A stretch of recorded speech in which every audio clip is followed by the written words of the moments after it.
All right, here we go. Michael Jai White, welcome back to VladTV.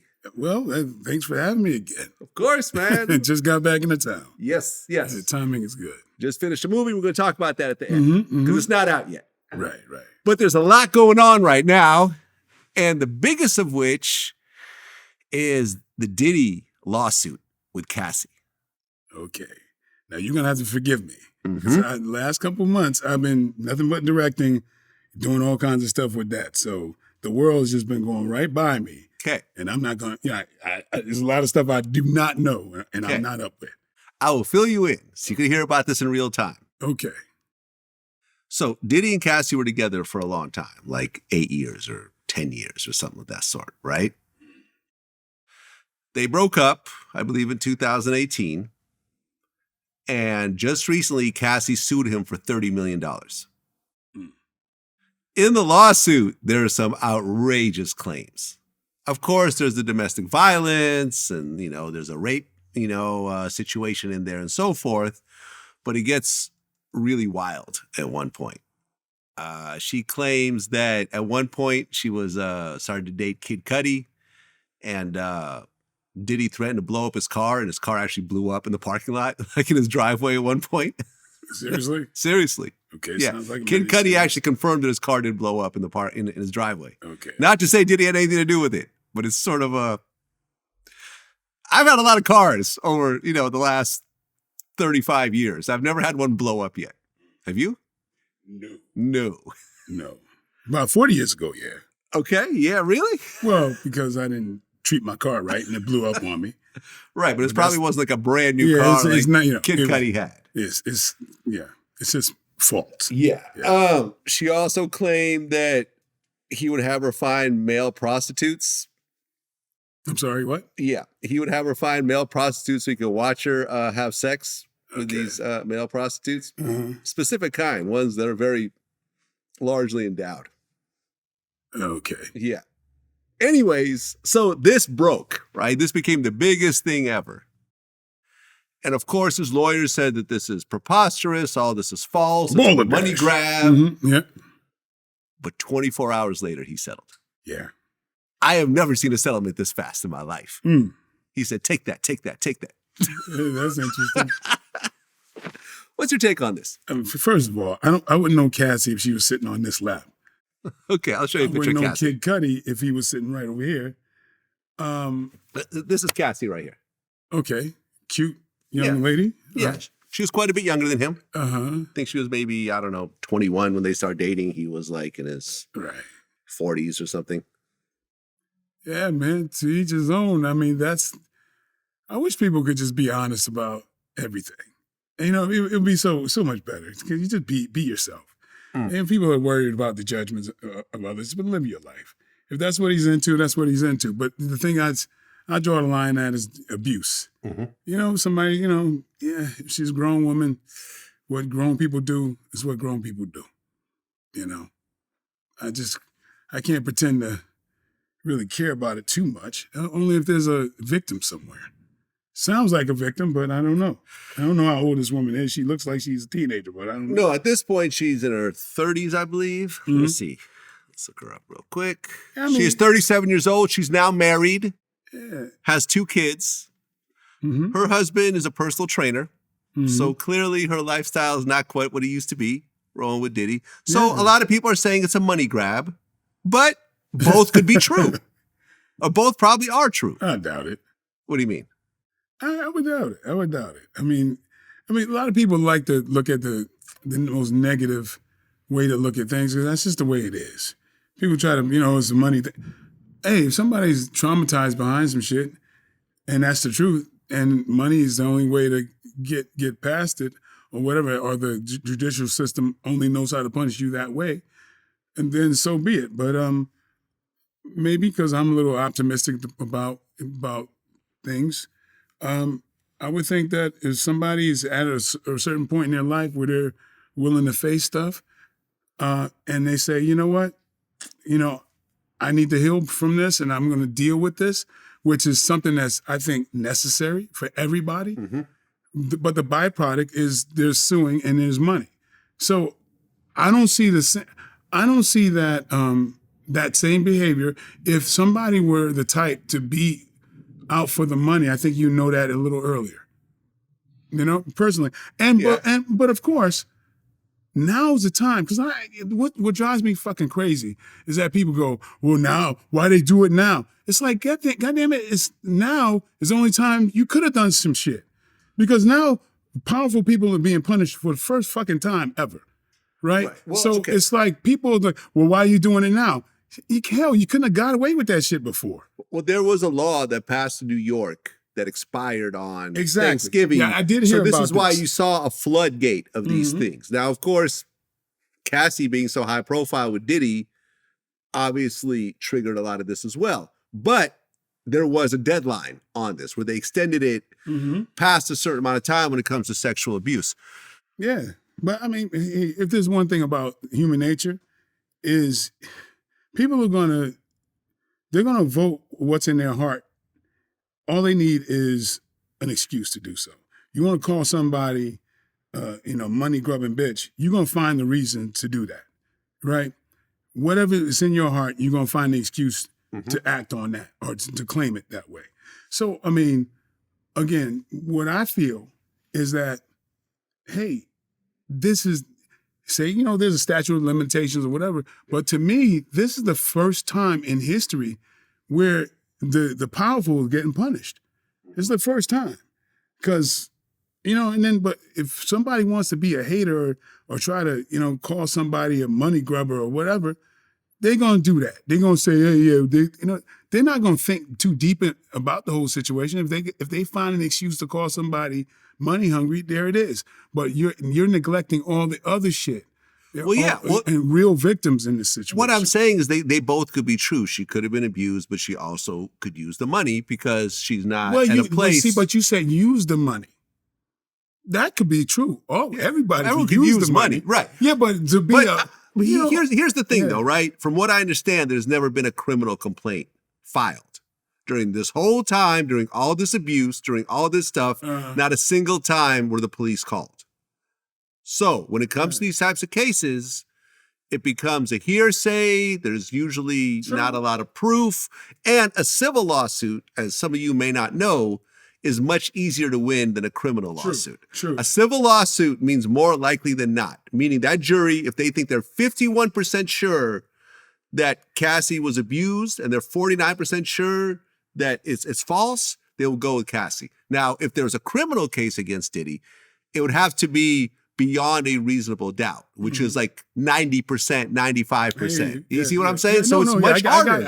I know you know, but I just want people to understand that are watching this, that a civil case and a criminal case are much different. Much easier to win a civil case. I'm going to ask you a question, okay? Yeah. Since this stuff started happening, right? Yes. And you start pulling out your Rolodex of things that you know about folks. Then you start thinking like, oh shit, this person. I started realizing so many people who might get caught up in this dragnet because now the stuff that you got away with, I know a whole lot of folks that I go, ooh, man, back in the day, this crazy party, that crazy party, when, was there consent here? Or was that the nature of the party? You know what I mean? Yeah, exactly. And then you start sitting there going, whoa, there's going to be a lot of cases that's going to pop up because of that blurred line, right? Whereas, were you coerced in doing this? Or were you down to do? Yeah. Yeah, because there's people who I know, not personally, I just know of the wild parties and shit that I've always, personally, I always steer clear of that stuff. Yeah. Because I ain't never been no weak cat as far as I'm concerned. Right. I never had to use money or prestige or fame to get women, right? So any chick that was after me because they seen me on TV, I was like, because I was dealing with top shelf women before I was famous, right? So they was like, come on. I never got caught up into that because I never, that was never a crutch for me. But I know a lot of people who were. I have a friend, right? Old friend of mine who basically has been a security for strip clubs this whole time, which in turn gives him jobs for private parties as well. When I said, what was the craziest private party you've ever had to do security for? He said it involved a llama. Yeah. So you could just, you could just figure out the rest of it. Yeah. So, he said he had to leave. He there's said, going to be stuff like that just going to be flying out. Because when now people are like, hey, remember that llama night? You know what I mean? Back in 94? Yeah, so this is stuff that's happened. I mean, I remember bachelor parties I went to that I'm like, there's times where I'm like, I'm tipping the fuck out. Yeah. Like, this has gone too far. I'm out. And then it's like, I'd hear about what happened and whatever. And I'm like, damn, really? Yeah. That kind of stuff? Oh, man, I think there's going to be a whole wave of that kind of stuff. Well, let's talk about this wave. Because since Cassie and Diddy settled, and listen, keep in mind, there was the deadline. So obviously the deadline had a lot to do with it, but I think the high profile nature also has something to do with it. Harv Pierre, former president of Bad Boy, has been sued for sexual assault. Axl Rose of Guns N' Roses. Marcellus Wiley, who's a regular on my show, he's denied it. Jamie Foxx, Cuba Gooding Jr., Jimmy Iovine, who's being sued by the same lawyer that Cassie was represented by. I'm not making any faces. I'm acting like I don't even know who these people are. Bill Cosby, again. Photographer Terry Richardson. NYC Mayor Eric Adams. And Diddy got 2 new lawsuits. Now, one of the lawsuits is actually interesting. One of the 2 new lawsuits that Diddy actually got hit with. Because in one of the lawsuits, Diddy and Aaron Hall are being named. Now, as some of you VladTV viewers may remember, I actually have an interview with Aaron Hall, where in the interview, he's screaming about how Diddy has seen him have sex with a woman. A whole lot of niggas out there, from Jamie Foxx to like Denzel Washington to whoever. Everybody know me. Yeah. So everybody know if I say it, I'm going to fuck to death. I like to fuck in public, you feel me? Yeah. So can't say nothing about it. Them square ass, them precious cake little Yeah. I like for them to see how I fuck. Like if you speak to Jodeci or Puffy or any of them niggas, they been at my house. They all see me fuck. They all know I'm a big. And apparently this lawsuit kind of insinuates that was the situation that the lawsuit is about. There was a whole, do you know what I'm talking about? The Aaron Hall video? I lost my whole cool when you said Aaron Hall because I know too much shit. Oh, he wanted this whole thing. No, Diddy, Jodeci, they all see me fuck. They can't say my dick is small, or something like this whole crazy tirade. Like Aaron Hall. Peanuts days. That's all I got to say. Peanuts days. What do you mean? There's a club. Oh, Peanuts. There's a club in LA, man. You could have a mini series called Peanuts Days. Okay. Boy, was that a wild. That's a wild. Let me not say. Anyway. Yeah. So there's a lot going on. Like I said, there's an interview with Aaron Hall where he's not saying that he assaulted anyone, but he's saying that he's having sex in front of Diddy in this interview. It's really more of a tirade than an interview, but that's not anything. But that's the gist of it. Like, yeah, but the woman claims that that she met Diddy and Aaron Hall, and they went back to Aaron Hall's apartment, and she was assaulted by both of them, essentially. Listen, there's plenty of women out there that are down to have sex with you and your friend and his friend and your cousin and whatever else. It just is what it is. There was a lot. There still is a lot of that. I mean, listen, I've had situations where multiple people have had sex with females and they're all down with it. Sometimes there's multiple females and whatever. Like, it just is what it is. You know what I mean? No one's ever accused me of anything because I've never done anything. But it's kind of hard, like, it's a weird situation because clearly there's probably a lot of assault mixed in there, but there's also a lot of money grabs. You know, I mean, Puffy's lawyer basically said that all these women are scammers that are trying to get money. Some of them are, some of them aren't. Hard to say. Yeah, I think there's some truth to that because now you can get paid for that. So yeah, I'm not going to paint it all on the same brush. Yeah, there's some people out there that was doing their thing, and now all of a sudden they could be like, oh, he forced me to do this, when that was like par for the course at one time. But again, man, the tragedy is the legitimate people who are abused, the women who were drugged, that kind of shit. Yeah. That kind of stuff is like, man, that should not fly at all. Well, Gloria Velez has a baby with Aaron Hall. You know who Gloria Velez is? She was a big video model in like the late 90s, early 2000s. I feel like I know this person. I'll show you a picture. Wait a minute. Lauren Velez's sister? No, Gloria Velez. Yeah, is that Lauren Velez's sister? I don't think she has a sister named Lauren Velez. Okay. Well, I mean, she was in Miami. She was in a bunch of big music videos, like Cisco, DMX videos. She was the Big Pimpin' video. She was kind of like the top video girl at one point. She said, well, she was doing a podcast for us for a little while, and she had a conversation with Cisco, and she talked about how basically she started dating Aaron Hall when she was like 16. There are a couple of versions of Drew Hill's very first single, Tell Me. Yes. One version is from Aaron Hall. I was actually in the studio when he recorded that. We just started dating. You are live. Swear to God, I was 16. It was a lot different. He was like, tell me what you want. He's saying hard. He was angry. It was a lot going on in the studio. You could tell. That's frustration. That's the way it sounded. You know, she started accusing, and like, you know, Uncle Luke was sort of in the mix with all this, and she starts accusing him of grooming. And then he officially denied it, said it's not true, and he's willing to go to court over it and stuff like that. But I don't know if any of this is true, but seeing someone dating someone at 16 is kind of crazy. And I believe she had a baby at like 16 or 17. Yeah. This is a bit crazy, but I mean, shit, I've been on my own since I was 14. And I know. Yeah, you had a baby at 14? At 15. Yeah. So it's a little different for men and women. I was dealing with a woman that was grown, and she could have been accused of rape. So well, she technically did rape you. Yeah, statutory rape. That feels weird to say I've been raped. It's statutory rape. I've never said those words out loud like that. Well, now you said it. You can no longer claim that that statement never happened. I know your ass is like Michael J. White, rape victim. Here he goes, my boy. Sometimes these posts. Sometimes you'll name these posts some fucked up shit, man. People be like hating.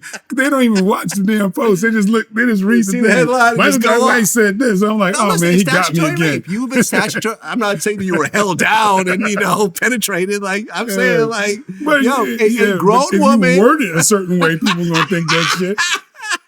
Yeah, you laughing only because you're like, I'm not gonna word it like that. I give you my word, but it was statutory rape, right? I guess let's get off that subject. Let's get off that don't subject. Feel good. Yeah. No, but it's pretty crazy in terms of how long this list is. And I mean, listen, I have a celebrity friend that won't even do any type of interview right now, just because, he's had some accusations about this in the past that have never actually gone into a lawsuit or anything. And he's just like, man, I need to stay off of the internet right now. So, we could hang out, we could do whatever. I just don't want to be on video right now. I know a lot of people sweating right now. Yeah. Man, I know they're sweating because they start thinking back. Ooh, boy. Yeah, because then there's those gray areas, or those times where it's not so gray that somebody can go run this direction and even in their mind create something different. You know what I mean? Saying that, oh, you convinced them to do something they didn't want to do. Yeah, coercion. Even if they was down with it and regretted it later. Yeah. And people's minds are interesting, man. They could remember things completely. It's a weird thing. Like, listen, I've dated lots of women, and things get hot and heavy, and in the beginning it was like, no, we're just gonna kiss, and then later on they're open to doing more things, and it's like more things ended up happening. Did I coerce them, or did we just both go with the flow? You know, I mean, it's like, I think we just went with the flow. I've never forced myself on anybody, but it's like 20 years later, that woman can say whatever she wants. Right. He held me down and, this, that. And it's like, no, that didn't happen. Well, that's how I remember it. I have never dated, I never got with a woman who was tipsy, drinking, anything. Yeah, me neither. Never. If somebody, I'm like so square. I never even dealt with women who drank. You know, it's like my types are fitness, very, very healthy type. Yeah. But even, I've dated some girls who drank, but not like in front of me or anything. Because I mean, the thought of somebody doing something and then they say that alcohol made them do it, I'm like, oh hell no. Yeah. That's just pride-wise. I'd hate to face that. Somebody saying like, I wouldn't have done nothing unless I was drunk. Like, hell with that shit. Yeah. I mean, there's hit songs about that. Blame it on the alcohol. Right. Yeah, and Jamie Foxx is being sued now. You see? And they're like, look, that song proves it. That's what he does. Yeah, but I got friends who, that's the ultimate, that's what they do, is they try to get you tipsy and then, that's part of the whole ritual. But I'm like, I'm glad I never had, that wasn't my thing. That wasn't my thing at all. Okay, let's switch gears. Yeah. Tyson Fury versus Francis Ngannou. We did an interview right before that fight. Yes. And you said what? I don't remember what I said. You said that Francis has no chance of winning this fight. Man, those were your words. I've never been so happy to be wrong in my entire life. Oh, I hate to say it out loud, man. Because Francis is my man. But no, man. You think Tyson Fury's gonna tap him up, huh? Yeah. It's Tyson Fury has footwork. He's a tall man with footwork. That's hard to beat. I mean, come on. Let's be honest.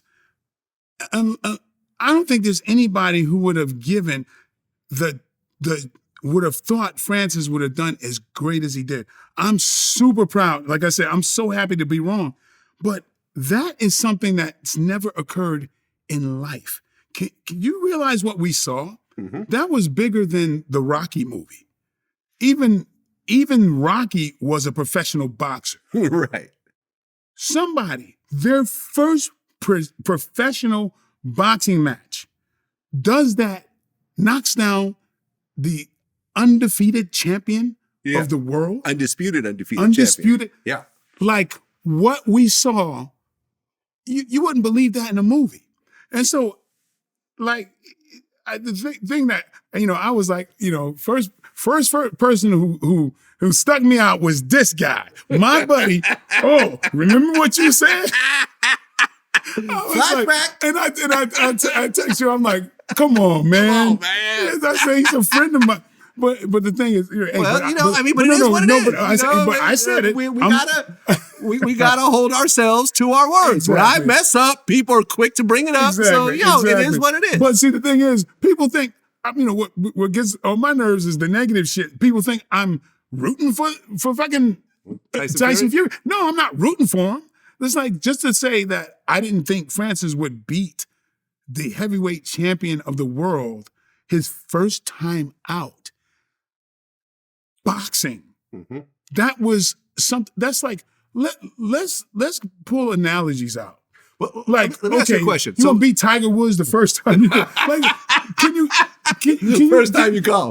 really think about what in life, in the history of sports, has ever happened like that? You beat LeBron the first time you played basketball. Yeah, my first NBA game, I'm gonna smash LeBron. Well, let me ask you a question. Number one, was this an official boxing match? Absolutely. Or was it an exhibition? Man, I gotta say, man, Dewey Cooper, mm-hmm.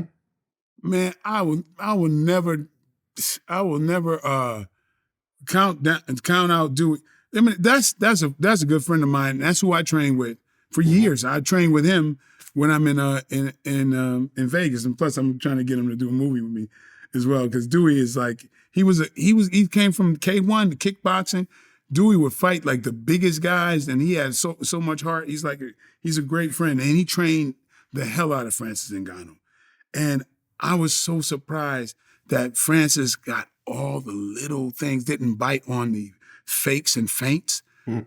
I did not expect that because I've seen Francis box in MMA. And those little things that Dewey got him doing, not biting on feints, to relax and let the technique flow. I've never seen that from Francis. The knock on Francis is that he would tense up and muscle. He used a lot of muscle. He was so disciplined against somebody like that. Like I was like, I'm so proud to be wrong. But like now Francis, and this is like the comeback story of like history, because how he was counted out by UFC and Dana White. Yeah. And now he's a contender making more money than he's ever made. And he's one of the top contenders getting paid top dollar. Yeah. Like, and where he came from, Cameroon, homeless. Yeah. I mean, you can't write this. I mean, okay, so number one, this is not an exhibition match. If Fury had lost, he would have lost his heavyweight title. I believe so. But what does it matter? Fact is, in a way, I feel like he did lose. Because Francis is the ultimate winner in that thing just by what he did. Just how far he went. I mean, like this. So it was officially sanctioned. It originally started off as an exhibition, but the British Boxing Board of Control officially sanctioned the fight. So it goes into their professional records. Yeah. So yeah, he would have lost his heavyweight title by doing this. Now, when you saw the knockdown, what'd you think?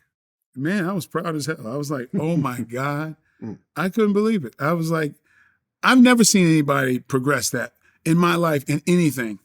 Like I say, not even in movies have I ever seen anybody progress that much. So even me saying, oh, I don't think he has a chance against Tyson Fury, that's not a brilliant statement. That just seems like, well, yeah, what would anybody think other than Francis himself and the people that have been working with him intimately? But still, you go, and then I know the difference between somebody in training camp and then the day of. And that's a testament to Francis himself, because, brother, I know so many fighters who never look as good as they do in training camp on the day of. Almost, that doesn't happen. That doesn't happen. So, man, that's a willing testament that I've not seen before, and I'm glad we all got to see it. Okay, so it gets to the final round. It goes to a decision. And Tyson Fury wins by decision. Yeah. Now, you being a serious boxing guy, do you feel that was a fair decision, or do you think he got robbed? No, I think it was a fair decision because, see, what happened... Even with the knockdown?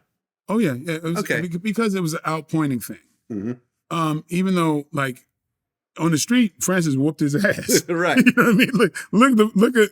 I mean, Francis looked like he just got there when he and look at Tyson Fury looked fucked up. He was all beat up. Yeah. So, but the game of boxing, there was Francis. Smartly, he was counterfighting, which was a smart tactic, but sometimes the counter wasn't there, and so then there'd be unanswered blows. The blows weren't hurting Francis, you know what I mean? So, but he still got the points. Yeah, he got the points. Okay. Yeah, so but still, the victory was really Francis' victory. I mean, I'm saying on a lot of levels. Yeah. On a lot of levels. I mean, technically, as far as the points system, the victory wasn't in points, but the moral victory, the heroic freaking climbing a freaking mountain that nobody's ever climbed before, victory. That's again, I dare anybody to compare that. I mean, that's never happened. I think we witnessed something. We witnessed a climb that's never happened in any sport before. Well, yeah, I mean, you saw what happened with Conor McGregor against Mayweather. He didn't do very well. But it's the same thing. It's a UFC guy in a boxing ring. No, it's not the same thing at all. What do you mean? Floyd Mayweather is First of all, he's retired. He retired. Okay, true. He's leagues smaller than Conor McGregor. Leagues smaller than Conor McGregor. Tyson Fury is a gargantuan 6'9" guy who's never been 6'9". I didn't realize that. Okay. He towers over Ngannou. Okay. So talk about Ngannou fighting uphill. There's never been anything like that. Okay. And your first heavyweight beating the heavyweight champion. Mm-hmm. That's kind of crazy, But like it's that hasn't had its equal. Well, Ngannou wants a rematch. Do you think it's going to happen, or do you think that Fury's just going to duck him at this point? If I was Fury, I would duck him. Look what he did, man! Like, look what he did. I mean, I would think that shoot, because you have to respect Ngannou's power. And what I saw from him, it's the little stuff, the little feints and all that. That's I didn't expect that from Francis. I didn't expect all of that so soon. What'd you think about the Shakur Stevenson Edwin De Los Santos fight? I didn't see it. I've been directing a movie. I couldn't possibly see. We shot like 6 days a week. So I'm on set for 14 hours a day. Well, he was trending and he actually apologized for a bad performance. Who did? Shakur. Okay. Yeah. Even though he won. But Devin Haney actually stepped in the conversation and said nobody's scared of that bum. Okay. So Devin Haney, Shakur Stevenson, how do you call it? Oh man, like I said, I did the narration for the freaking fight. Didn't see it. I would have liked to have seen it. Okay. I had ringside tickets, but I was directing the movie, so I would have. I kind of table that till I see Shakur's his performance, but Shakur is slick. I mean, from what I know, I don't know. I mean, I would love to have seen what's happening with him. What's your take on Sean O'Malley? Oh, Sugar Sean O'Malley? Mm-hmm. Oh, hell yeah. Yeah? My man's nice. I guessed that one correctly. Yeah, I mean, he wants to fight Devin Haney. They were going at it on Twitter. Oh, what? What? Yeah. Oh, no. No.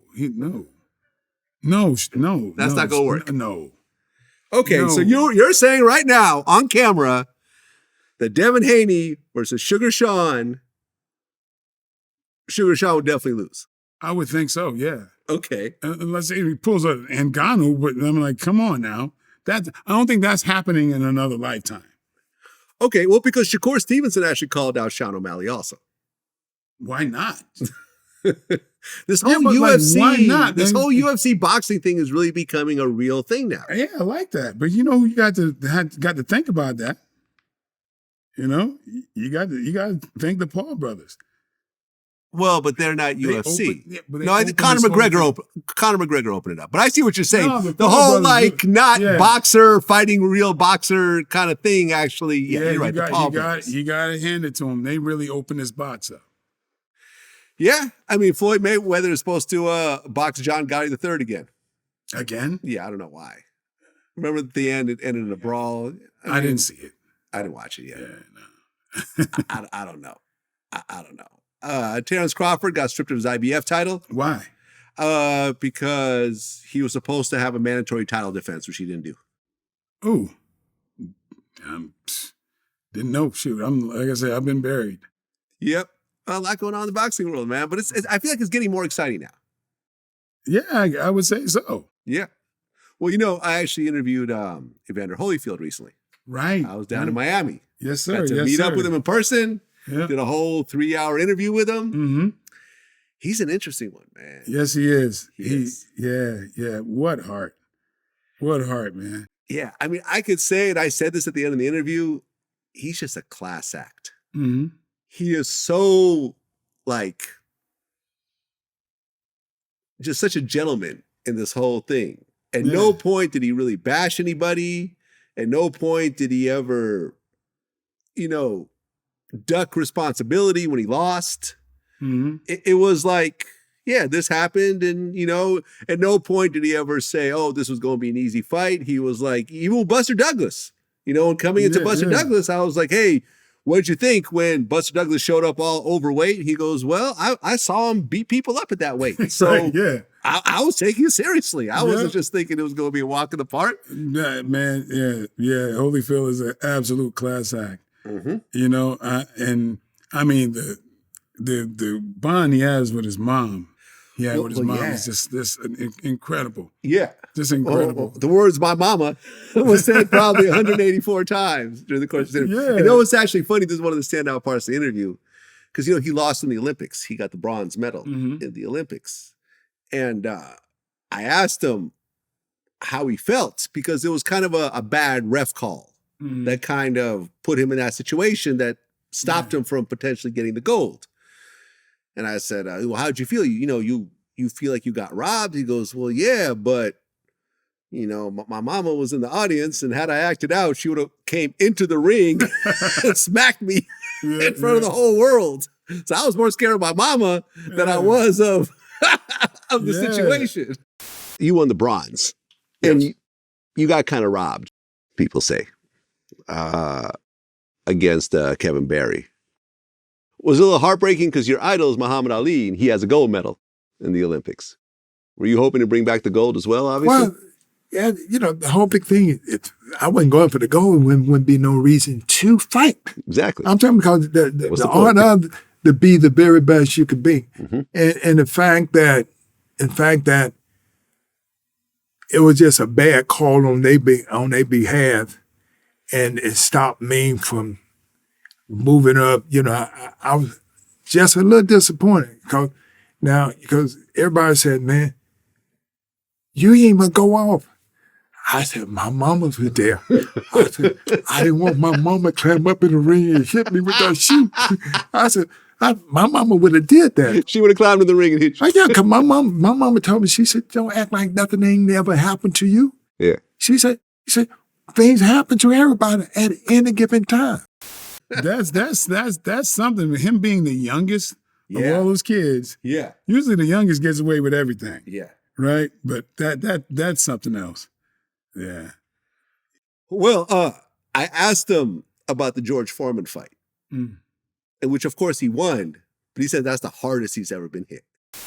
Well, yeah, you said the hardest you've ever been hit in your life was by George Foreman. Yep. You actually went back to the ring and asked your corner if all your teeth were still there. Yeah. I mean, it was man, to get hit, and and I asked him, I said, what did he hit me with?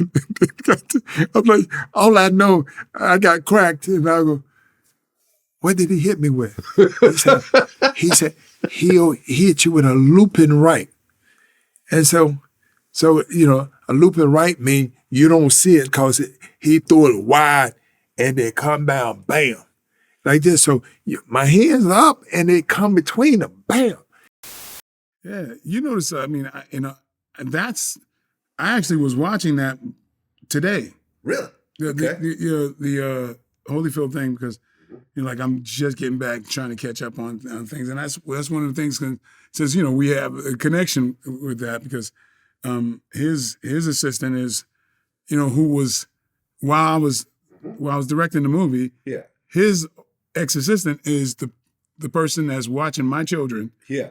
while my wife and I were gone doing this movie. And I talked to her before the interview to just get more information about Holyfield and fill in a few blanks and everything. Right. So thank you for that. Yeah. Yeah. It was interesting, but he said the hardest he's ever been hit was by George Foreman at like 40. He was like 40-something years old.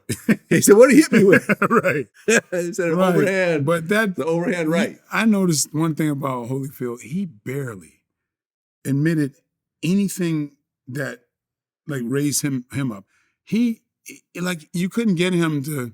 Yeah, he wouldn't brag. He wouldn't brag about one of his. I mean, he wouldn't brag about any of his him defeating other people. It was just, he would give credit to the opponent almost all the time. Yeah, he was the first 4-time heavyweight champion. Muhammad Ali was a 3-time. He was the first. He matched that and then got the 4-time. Yeah. And listen, I mean, it was interesting how respectfully he would talk about everyone. But he said when Foreman hit him, he went to his ring. He said, "Do I still have all my teeth?" Right. He thought his teeth had been knocked out. It's interesting how Foreman at that age still had those tree trunks that he would swing around. Yeah, and that timing. Yeah, the timing. He said that was the thing. I was ringside when Foreman won the heavyweight championship against Moore. Ah, okay. Yeah, there's I got a picture of me like that. Foreman was I think people always downplay him because of the Muhammad Ali thing. Mm-hmm. You know what I mean? Just because that was such an epic win for Ali that people forget how good Foreman actually is. Yeah, and I mean, we had the same lawyer, Henry Holmes, and I was with Henry at the fight, and we go to go. I say hi to the Foreman afterwards, and we go to his room. He's still in his trunks and everything else, on his knees praying with his family. Yeah, just these are just folks, man. Yeah, Holyfield's the same way. Super Christian. In fact, I even brought up this whole thing where there's this miracle healer named Benny Hinn that he gave $250,000 to. Mm. And the story that I had heard that I brought up to him was that like he had failed, like he basically, after a physical with the boxing commission, they basically said that he wasn't able to box anymore. And he started to kind of hang out with Hinn, and Hinn did the whole miracle healing thing. And it sounded like basically he felt like he healed him and he gave him a bunch of money. But he said that's not really how it went. He said he was giving him money anyways, and the healing thing was whatever. But yeah, I mean, a deeply Christian man who really believes this stuff. And unfortunately, sometimes there's people who take advantage of that.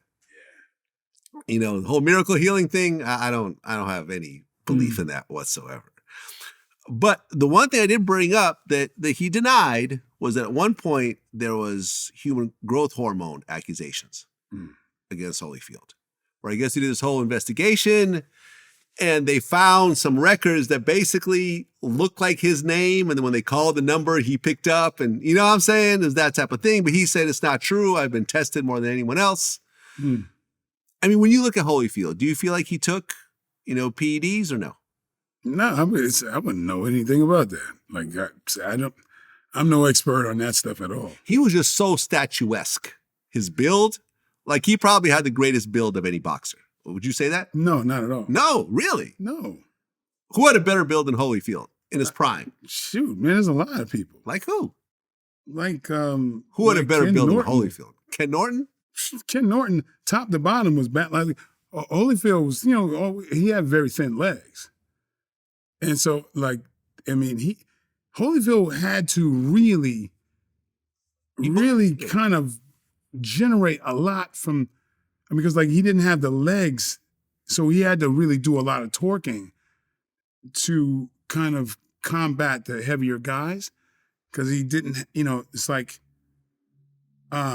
he had speed, he had tenacity that made up for, I think, some of his lack of leg strength, in my opinion. Because, he's built similar to, he was really big upper body. Well, yeah, he moved up in weight. Remember, he was a cruiserweight. Right, yeah. And he beat everyone in that division, and he moved up to heavyweight, which is, listen, once you go heavyweight, you could fight anyone. You could fight Tyson Fury, at 300 pounds, wherever the hell he weighs. There's a thing with boxing is the legs. People don't realize, like, with Muhammad Ali and George Foreman, who was the bigger guy? Foreman. Not really. Not in my opinion. Really? They were 4 pounds different. Didn't know that. Only 4 pounds different. And that's because of what? Ali's legs? Yeah, they're 4 pounds different in weigh-in. One was 214, the other one was 218. Huh. No, on fight day, they could have been the same. Exactly. Ali could have been bigger. But Ali's legs were definitely bigger than Foreman's. Right. These are two guys that are virtually the same size, but one's moving faster. Who's got the advantage? Ali does. Ali's moving faster than Foreman and the same size. 4 pounds don't mean anything when you're heavyweight, right? So that's the thing is that people forget that Muhammad Ali was usually the biggest guy in the ring. You know, he's a big dude moving fast. Right. Yeah. So so that's the thing. And his legs, I mean, Ali's balanced from head to toe. And so for boxing, I'd say that's a better build for, to move around. That's why he moved around like he floated on his legs because they were powerful. Okay, so let me ask you a question. Ali in his prime versus Holyfield in his prime. That's a little weird to. Both heavyweights. Ali would have the big time advantage. Why? Oh, the weight, mobility, that kind of stuff. He's a bigger guy. Holyfield was just smart. He's one of the best counter fighters. But, like Holyfield said himself, styles make fights. If I'd seen Holyfield fight somebody who was like an Ali in his prime, I think it would help out a little bit more. Like of course, Holyfield just had the heart to fight a Riddick Bowe. But Riddick Bowe, think about a Riddick Bowe moving around. That'd be pretty hard to deal with. Right, because Riddick Bowe won 2 out of the 3. Yeah. Yeah. There wasn't too many that was as mobile. Like if there was I guess if there was if Larry Holmes was in his prime against Holyfield would have been interesting. But Holyfield became heavyweight later, No, you're right. No, Larry Holmes was sort of on his way out when they fought. I talked to both Holyfield and Larry Holmes about this fight. Holmes said that he had a detached retina. Mm-hmm. And I mentioned that to Holyfield. He goes, well, he could have called off the fight. Yeah, that's true. So, if he chose to fight with that, well, what am I to blame? They're fun matchups to think about, But Muhammad Ali, that mobility, it's hard to find somebody to emulate that. Well, and train against that. What if Holyfield had fought Tyson? Let's say after Buster Douglas, if Tyson didn't go to prison and he would have fought before that whole 6-year prison stint, do you think that Holyfield still would have beat him? My opinion. Your opinion. I felt like it was always a psychological thing.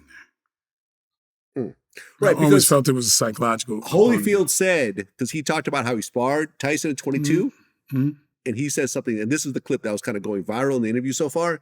He said, I was never scared of him. He said, the thing about Tyson is that he scared people. But I was never scared. And what was it like to spar Mike Tyson back then? Well, the thing is that Mike used to knock everybody out. So, it was kind of like,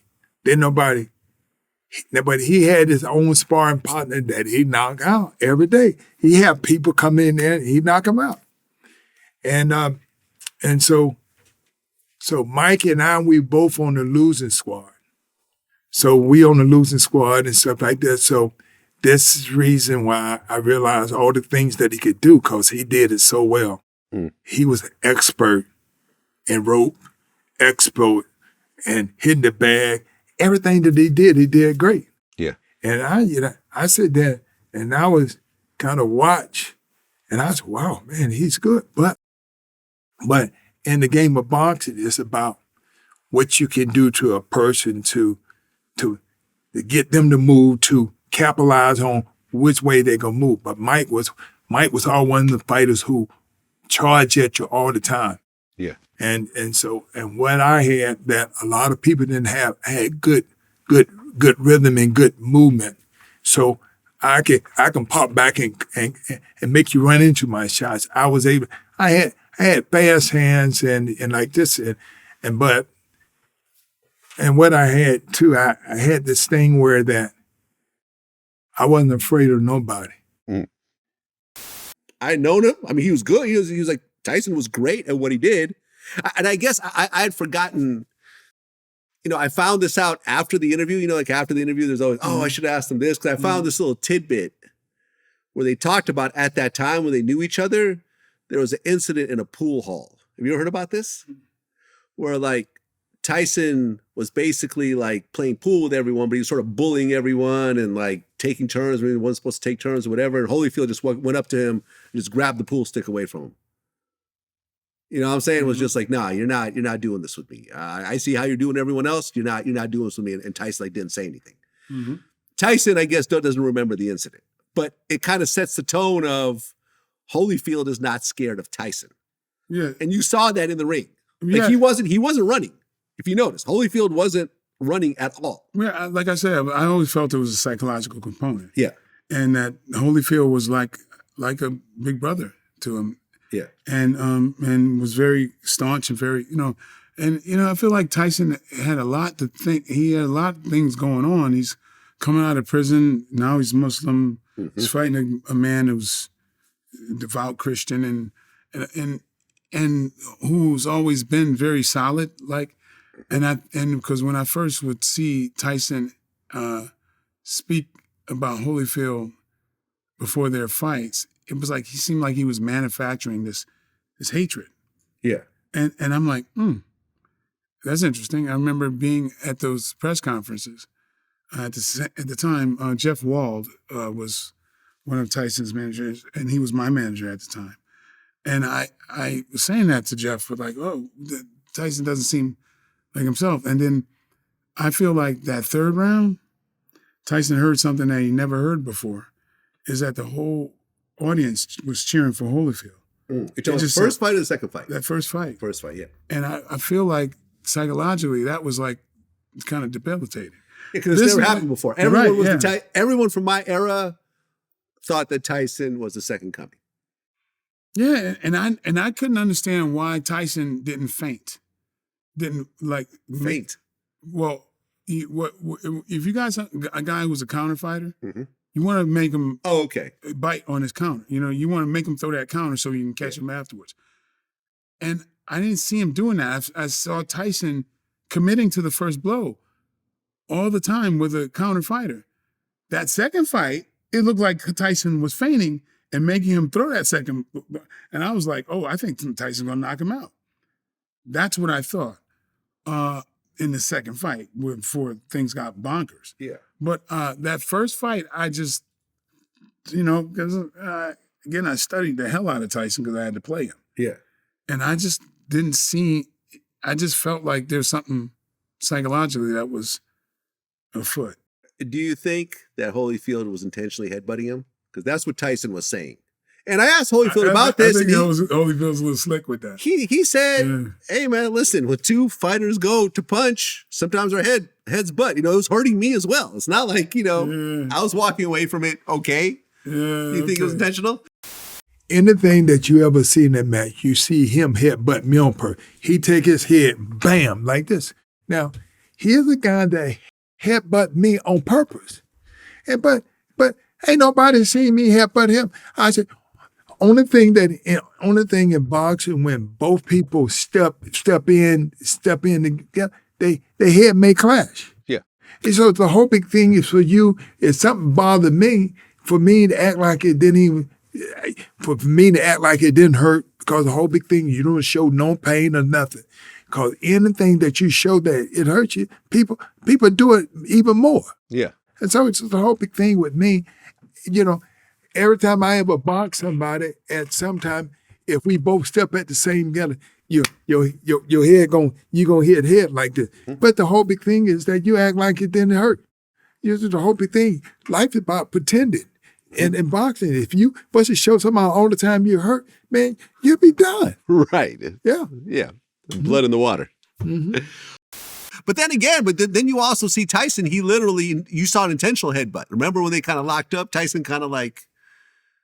it might have been retaliatory. Retaliatory? Like, I get it. I get it. I remember seeing what I felt at the time. It was nuts. Yeah. It was absolutely nuts. And, Tyson did say, because I remember I watched a lot of interviews before my interview with Holyfield. Tyson did say, I think with Larry King, when the two of them were sitting together, he said, I was losing that second fight before I bit him. I was frustrated and he was winning. He said it right in front of him. He might have said it. I thought he was on the road to. I thought he was doing what it took to win that fight.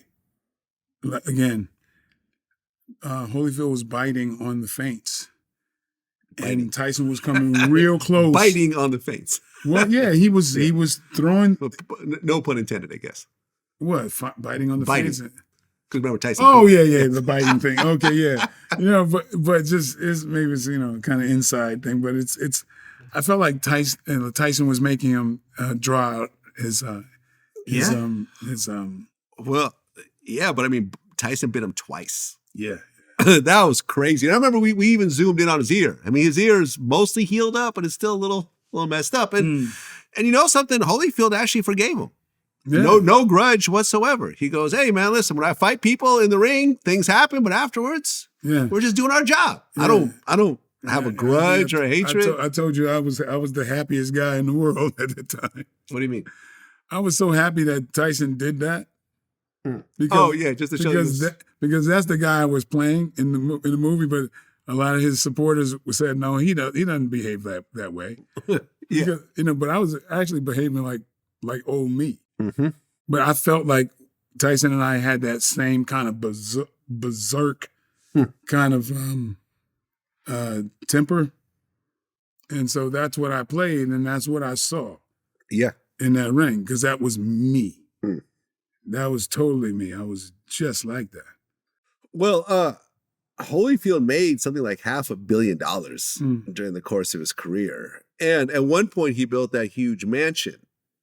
Yeah, I was in there. Atlanta. You've been there? Yeah, I've been there, yeah. Okay. That mansion, by the time it was built, was worth $230 million. It was the single biggest private residence in all of Georgia.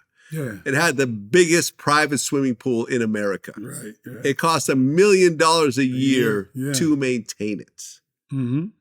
And I asked him, I said, why build something huge like that? He goes, well, I don't know. I mean, they gave me the plans and they look good. And, and then, the money kept going up, but I had the money. So something.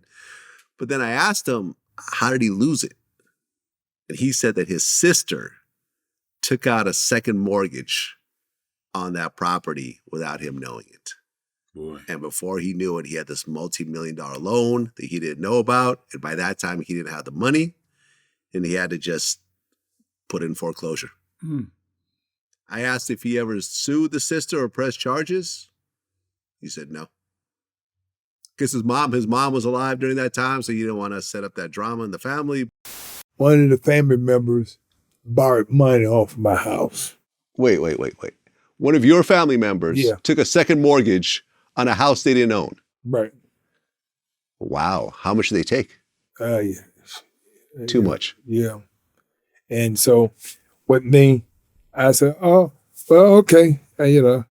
So I said, that's it. That's because it was kind of sad after my mama passed.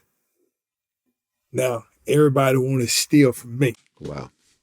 And it's so it was one of them things that I didn't want to call them out and all this because they was old. Like I'm the youngest one in my family, and so these are one of the sisters. Your sister stole from you. Yeah. So you can't even beat her up or nothing because Well, she's a girl. If it was one of your brothers, would you have put hands on him? No, it's about my own thing. I'm the youngest one, and when you come up that way, yeah, man. But stealing is stealing. But if one of them things that and so my sister them named not Holyfield, so they named one Holyfield. So the respect that I had for them, because they were almost like a mama, because they were that age, and because they had kids my age, like this. So my whole thing is that I realized that I wasn't going to put them in jail or anything. Oh, I would have put him in jail. I'm saying, but my whole thing, I wasn't going to do that. My whole thing is that I made too doggone much money to stoop that low to do that to them. I think that a lot of that is, those are words to live by. Honestly, I know some people will call that in being a victim or whatever, but you don't need a damn house that big. And the fact is, the way you will put things, and just like let it move and just move on with it. I love that. I love that. You know, I take that to heart, not to hey, I think I'm wearing a shirt that explains that. If it costs right? your piece, it's too expensive. Exactly. Right. And yeah, I don't know, that. man. I don't know. If one of my relatives took out a fraudulent loan on my property, I even said in the interview, I said I would have had a girl go beat her up or something. I don't know, something. So, I would have definitely pressed charges. Yeah, you know. I would 100% press charges because that's criminal, right? Yeah. What do you mean, yeah? It is. It's criminal. Yeah, but then, okay, you put her in jail, then what? Well, that makes you feel better. Does it? You could at least try to get the money back at that point. From your sister? Yes. Unless you spent it all at, partying in Vegas, there's probably some assets in her name that you could at least get back. Well, yeah, that's true, but pressing charges, and she ain't got it. What you gonna do? So you don't think someone should be punished for that? Just let it go.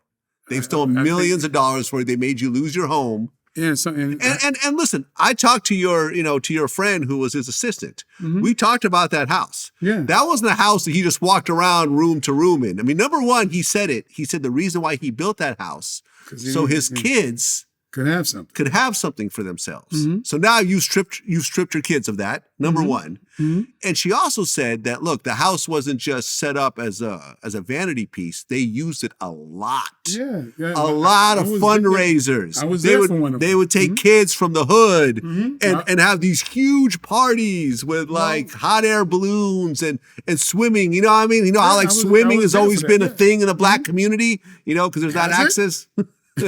You see what I'm saying? In the black community, swimming? Okay. Yeah. I missed that part. You missed that part? Yeah. Swimming? Yeah, the ability. Well, I get your point. Percentage-wise, black kids don't swim in the same percentage as other races, so therefore you get a lot more drownings and stuff like that. You've never heard of this? Well, yeah, with black people and not swimming and drowning? Yes. I guess I've heard of it. I mean, you've never heard of this?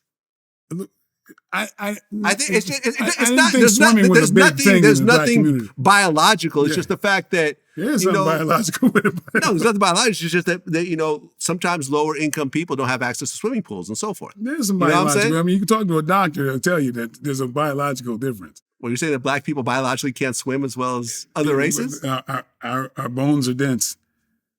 Really, this is the thing. This is the truth. Any doctor will tell you that. They can tell the difference between a black skeleton and a Caucasian skeleton. Do you see black people with osteoporosis?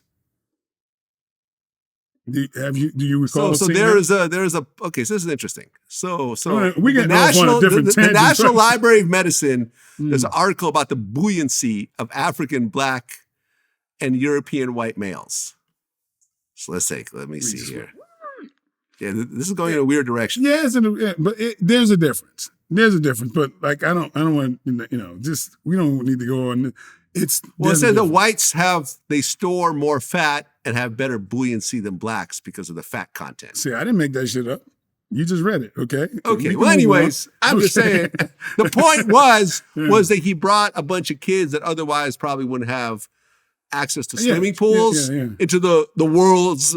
To the country's biggest private swimming pool to actually swim and you know what I'm saying? And also to inspire them. Like, you know what I mean? Like, yo, listen, I remember in junior high, I was very lower middle class. And I had a friend who was rich, who lived in Hillsborough, which is the rich part of the Bay Area. And I used to always spend the night at his house and swim in a swimming pool. And I'm like, one day I'm going to have this for myself. Mm-hmm. And you've been to my house. Now I have that for myself. You know what I mean? So a lot of it is inspiration. Yeah. You know what I mean? To inspire someone who doesn't have it. Yeah. To say, look, I come from the projects in Atlanta. No, I hear you. And look what I got based on, it wasn't given to me. This is based on my own ability and hard work. Mm-hmm. So it was a very cool thing that he had, which unfortunately he lost. True. Yeah. So, but to get on to the point where, he's not bearing any grudges to his sister. Hey, man. Yeah. Can't be. I think that is an evolved mentality. I don't like you walk around with that holding these grudges. They ain't gonna do you no good. Yeah, I feel you. Yeah, it's so it's kind of like I don't know. I mean, I would think she'd be punishing herself, hopefully, but Well, she's dead now. well, there you go. She wasn't dead when she stole the money, though. About that.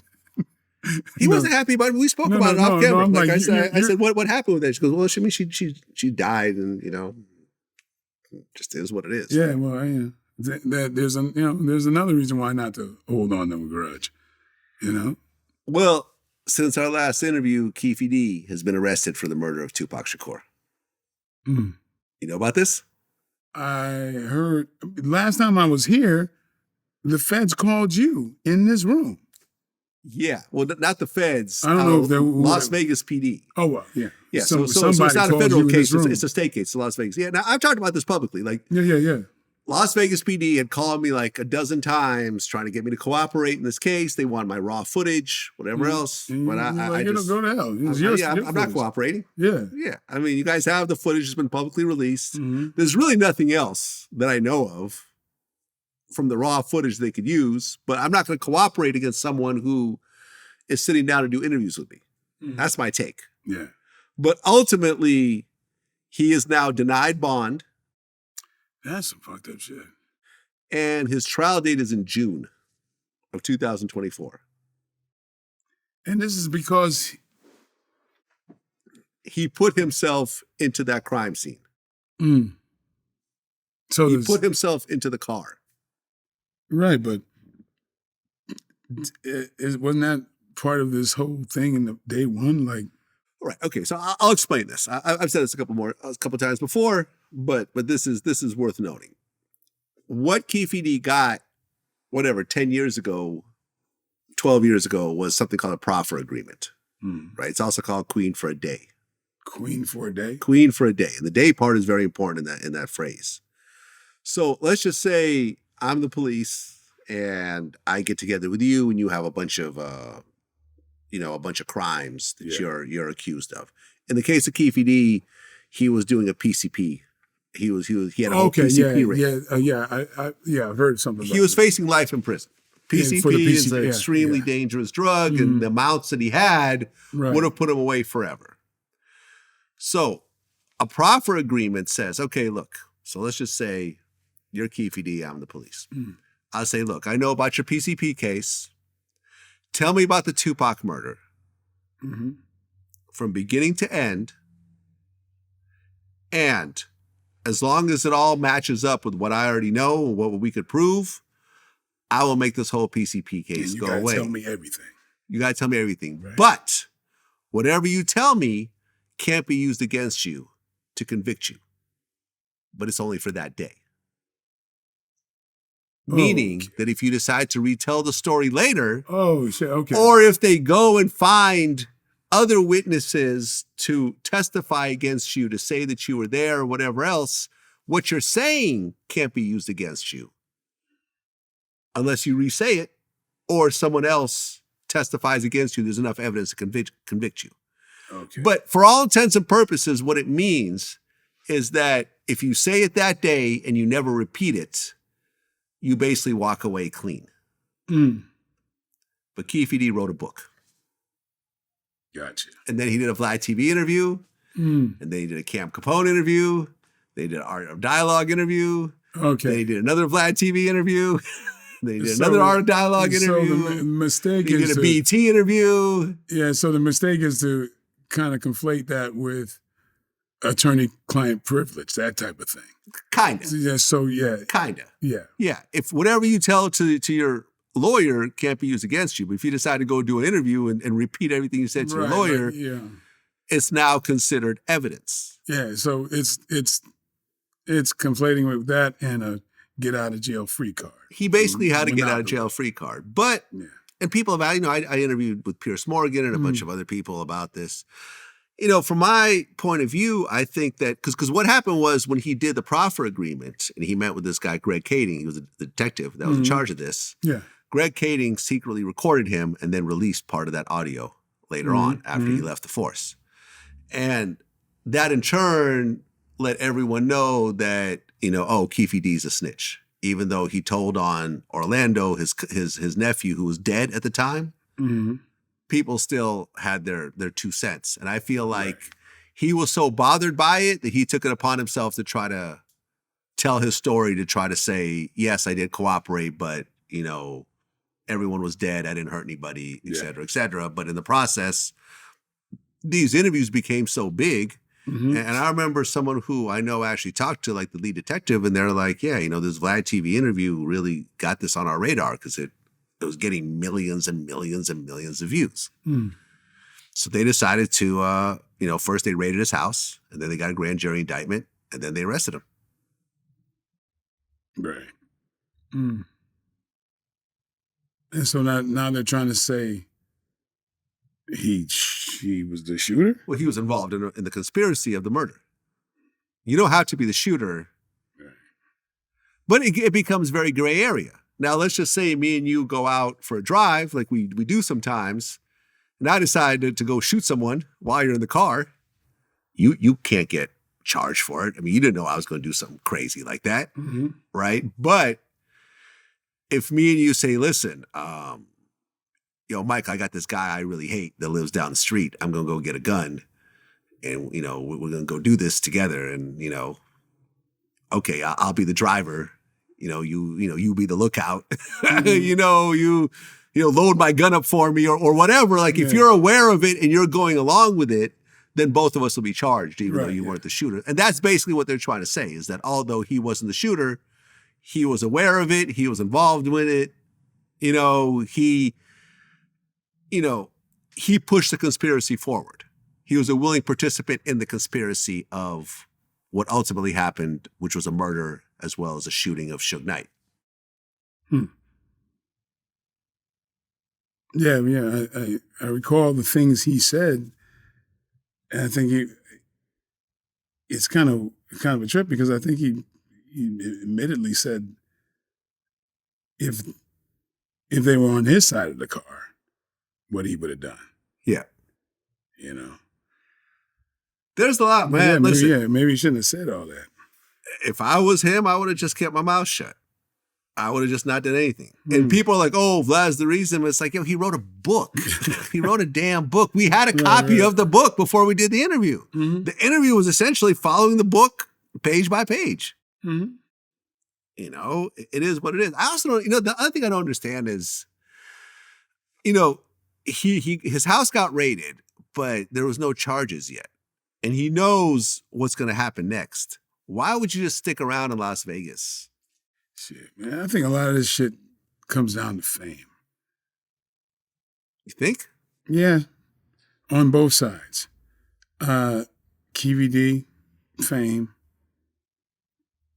Greg Kading, fame.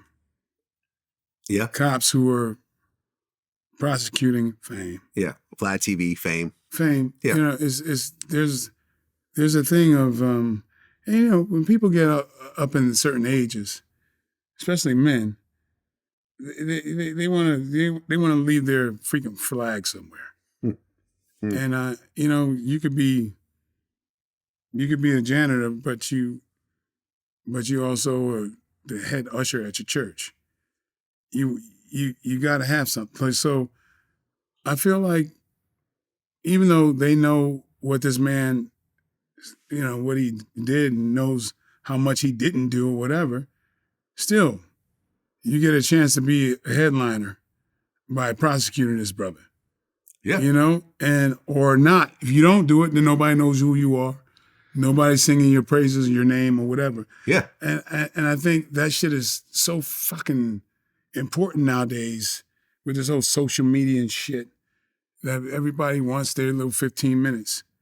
So personally, I think that's in my opinion, that's what's happening all the way around this whole scenario, and that's what you get. Yeah. I mean, look, he's 61 years old at this point. So unless it's a time served in a probation, he's probably going to be doing life in prison. Right? Yeah. You get 10 years, 20 years, maybe even 5 years. You're in prison. You're in poor health. I think he had cancer at one point. May or may not be in remission. I'm not sure. Yeah. It's an ugly situation. But he could also say, I made all this up. I was facing life in prison, so I made up all the story. And I needed money, and VladTV was paying, as well as the other platforms were paying. We're going to see. The other part of the fame thing is whoever represents him.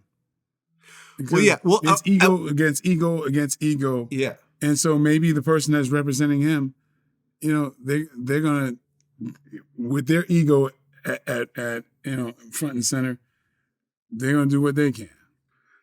Well, what actually is interesting also about this case? Number one, Suge Knight, who now has a podcast from prison. That's interesting. Called Collect Calls with Suge Knight. Yeah. He said that Orlando wasn't the shooter. I spoke to someone who was in the car behind Tupac, and they said that the arm they saw sticking out the window with the gun was a big, beefy arm. It wasn't a skinny arm. And all of that is dependent on somebody named they. They, exactly. It's a trip because one they said that shit. Well, it was a they that I personally know that was in the car. I'm trying to remember whether he said it on camera. This is why I'm not saying the name. Yeah, but they's a big ass word to a lot of people. Okay, I got it. You know what I mean? But there was a guy who was part of the Southside Crips named Dirt Rock, who was part of the grand jury. Mm-hmm. And what he said, that he was actually roommates with this guy, Big Dre, who's this big heavyset guy that was in the car. That was established. And he said to the grand jury that actually Dre told him that he was the shooter. But because he didn't want all the heat of being Tupac's murderer, as well as it made more sense for Orlando to basically be the one to do it because he's the one who got jumped, and his rep would have been tarnished by letting a rapper jump on him and not retaliate. So Keefe D would implicate his nephew and not they? Why would he do that? Well, Big Dre. I believe Dre may have been alive at that time. Yeah, but why would Keefe D not mention that guy? Because I believe at that time Big Dre was alive, and I think Orlando definitely was dead by that time. Oh. Because I don't know if you know the story, but Orlando got killed a few years later over basically a drug deal gone bad. Yeah. Some owed money over a drug deal that turned into a triple homicide in the middle of if that movie happened, would be very interesting that way that Orlando Anderson and Tupac both ended up being that, Yeah. And they both said, fuck the police. Yeah, exactly. In their final words. Yeah, they had drastically different backgrounds. Yeah. Yeah. No, I mean, Orlando was the gangster in this story. And it's a whole ugly situation, man. Listen, I personally, I wouldn't feel any sort of happiness if Keefe D got convicted. I personally hope that they actually let him out, and because he's an old man at this point. You know what I'm saying? The story's out there. The reason I did the interview is because I just wanted to get the real story. Mm-hmm.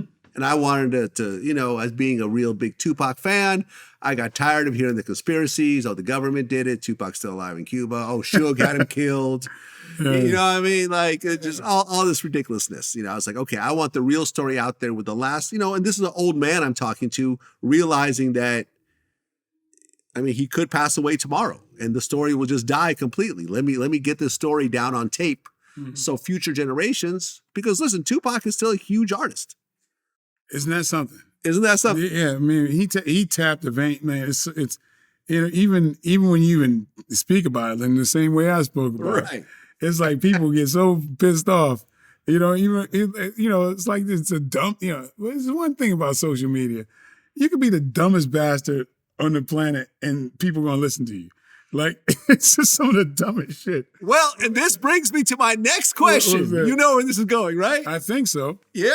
What's that? It's the picture of your wife and Tupac back in was it 1995 maybe? She's in college. She was in college at the time. She was a background dancer. She met him for 20 minutes. My wife went crazy. She was cussing out everybody because she only met the guy for 20 minutes and took a picture. Right? That's what it is. But dumbasses are going to say, "Oh, this is why Michael Jackson." Like I had something against Tupac. You dumb motherfuckers. Like people are just so stupid. Like why would I have cared even if they did date? It doesn't make any sense. But they want to say, oh, like that's why I was hating on Tupac. Who fucking said I ever hated on Tupac? That's the dumbest shit ever. But the fact is, I'm bringing up something that intelligent people can understand what I'm talking about. Dumbasses they're their own punishment. Intelligent people know it's interesting how people are painted because if you're a movie star or whatever, they paint you a different way. When somebody, their true nature is, you can see who they really are if you really want to look at it. But it's like, I feel that's interesting. And one guy, I even posted what he said, was Charleston White. Okay. There's a thing that Charleston White said that I was like, I'll be damned. This is exactly what I was talking about. Charleston White did a post and he was talking about how he believed Ice Cube and all these guys were real gangsters, right? And it influenced him to become a gangster himself. Mm-hmm. And then how disillusioned he was when he found out they weren't. But here's Charleston White becoming a real gangster based off of the images that he grew up with. Yeah. And I was like, that is so fucking profound. Mm-hmm. My thing, I love my people. I know, I've had ins and outs with the culture and things like that, but with this, there's lives. There's lives being affected.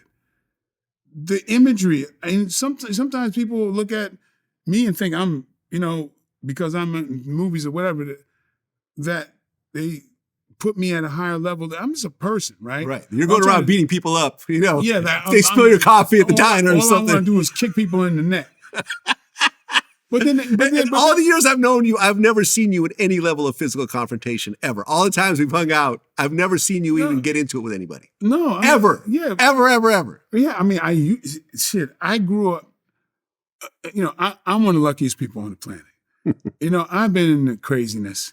I've part of the gun culture and all that differently now. I've been a legal gun carrier since I was 21, was trained with police officers, and I even do in tactical training all the time. I'm going to be competing in that stuff too. Okay. But the fact is, I grew up on the streets. I've experienced all this stuff. And so I find it interesting, this imagery, mm-hmm. and some of our imagery, how it affects young people. And so when I'm bringing up the whole thing about Tupac and I go, wow, isn't this amazing? I mean, here's an artist that I loved. He was a friend of mine. But when I'm saying, look, here's a friend of mine, y'all. I know who this person is. He's not who you think he was. I'm doing that to educate you. Don't fucking believe us. Don't believe everything you fucking see. We're human beings. We're entertainers. Yeah, we're entertainers. Yeah. So I'm saying that, but the dumbasses are going to get what they're their own. But there are people out there who understand what the whole point is. Mm-hmm. Don't go just because somebody is an entertainer, believing that they may be who they are, or what they represent. That's the message here. And because deep down, I don't want that to continue. Look at Charleston White. He fucking said it. Please look at that. And Charleston White speaks for millions of those who, when they're at a young, impressionable age, will be encouraged to be a gangster based on somebody who's not a gangster. Well, yeah, I just interviewed Special Ed. Uh-huh. Right. And he did an interview with Drink Champs where he said NWA brought destruction to hip hop. And all these people got upset. Like Exhibit, like kind of threatened him on Instagram, and and then a lot of people argued, oh no, that's not what happened. What about racism and COINTELPRO? What about isms and shit? Whatever. But what I said to him was like, you're actually right. Yeah, I remember how me and my friends became more aggressive listening to NWA and wanted to emulate. Luckily, I didn't take it too far. But at that time, it was like, yo, we never heard anything like this. And what he said was also interesting. He said, listen, I don't really care what other people have to say about this. He's like, I actually know NWA. So him and Ice Cube had a conversation. What Ice Cube told him was, listen, originally when we made this music, it was almost like a parody of the hood. And we didn't really expect it to go very far. But before we knew it, it became this worldwide phenomenon. And it's like we just had to run with it. I did have a discussion with Cube, and he understands where I'm coming from, and I understand where he's coming from. They say that they were just making, I wouldn't say parody, but records for the hood, selling out the trunk. It wasn't intended for global scale marketing, but that's where it was taken. If you think, okay, you thought Ice Cube was a gangster, it's silly to think that now, right? Yes. He's a guy who does family movies. Exactly. But he has a basketball league. So if you too dumb to learn these lessons, well, fuck you then. Yeah. You know what I mean? It's not, nobody's a hater. I'm not talking shit about Ice Cube. I'm saying he's an amazing, he's a family man. He's an artist. Dr. He's an Dre, actor, he's a rapper. I know these people. Yeah.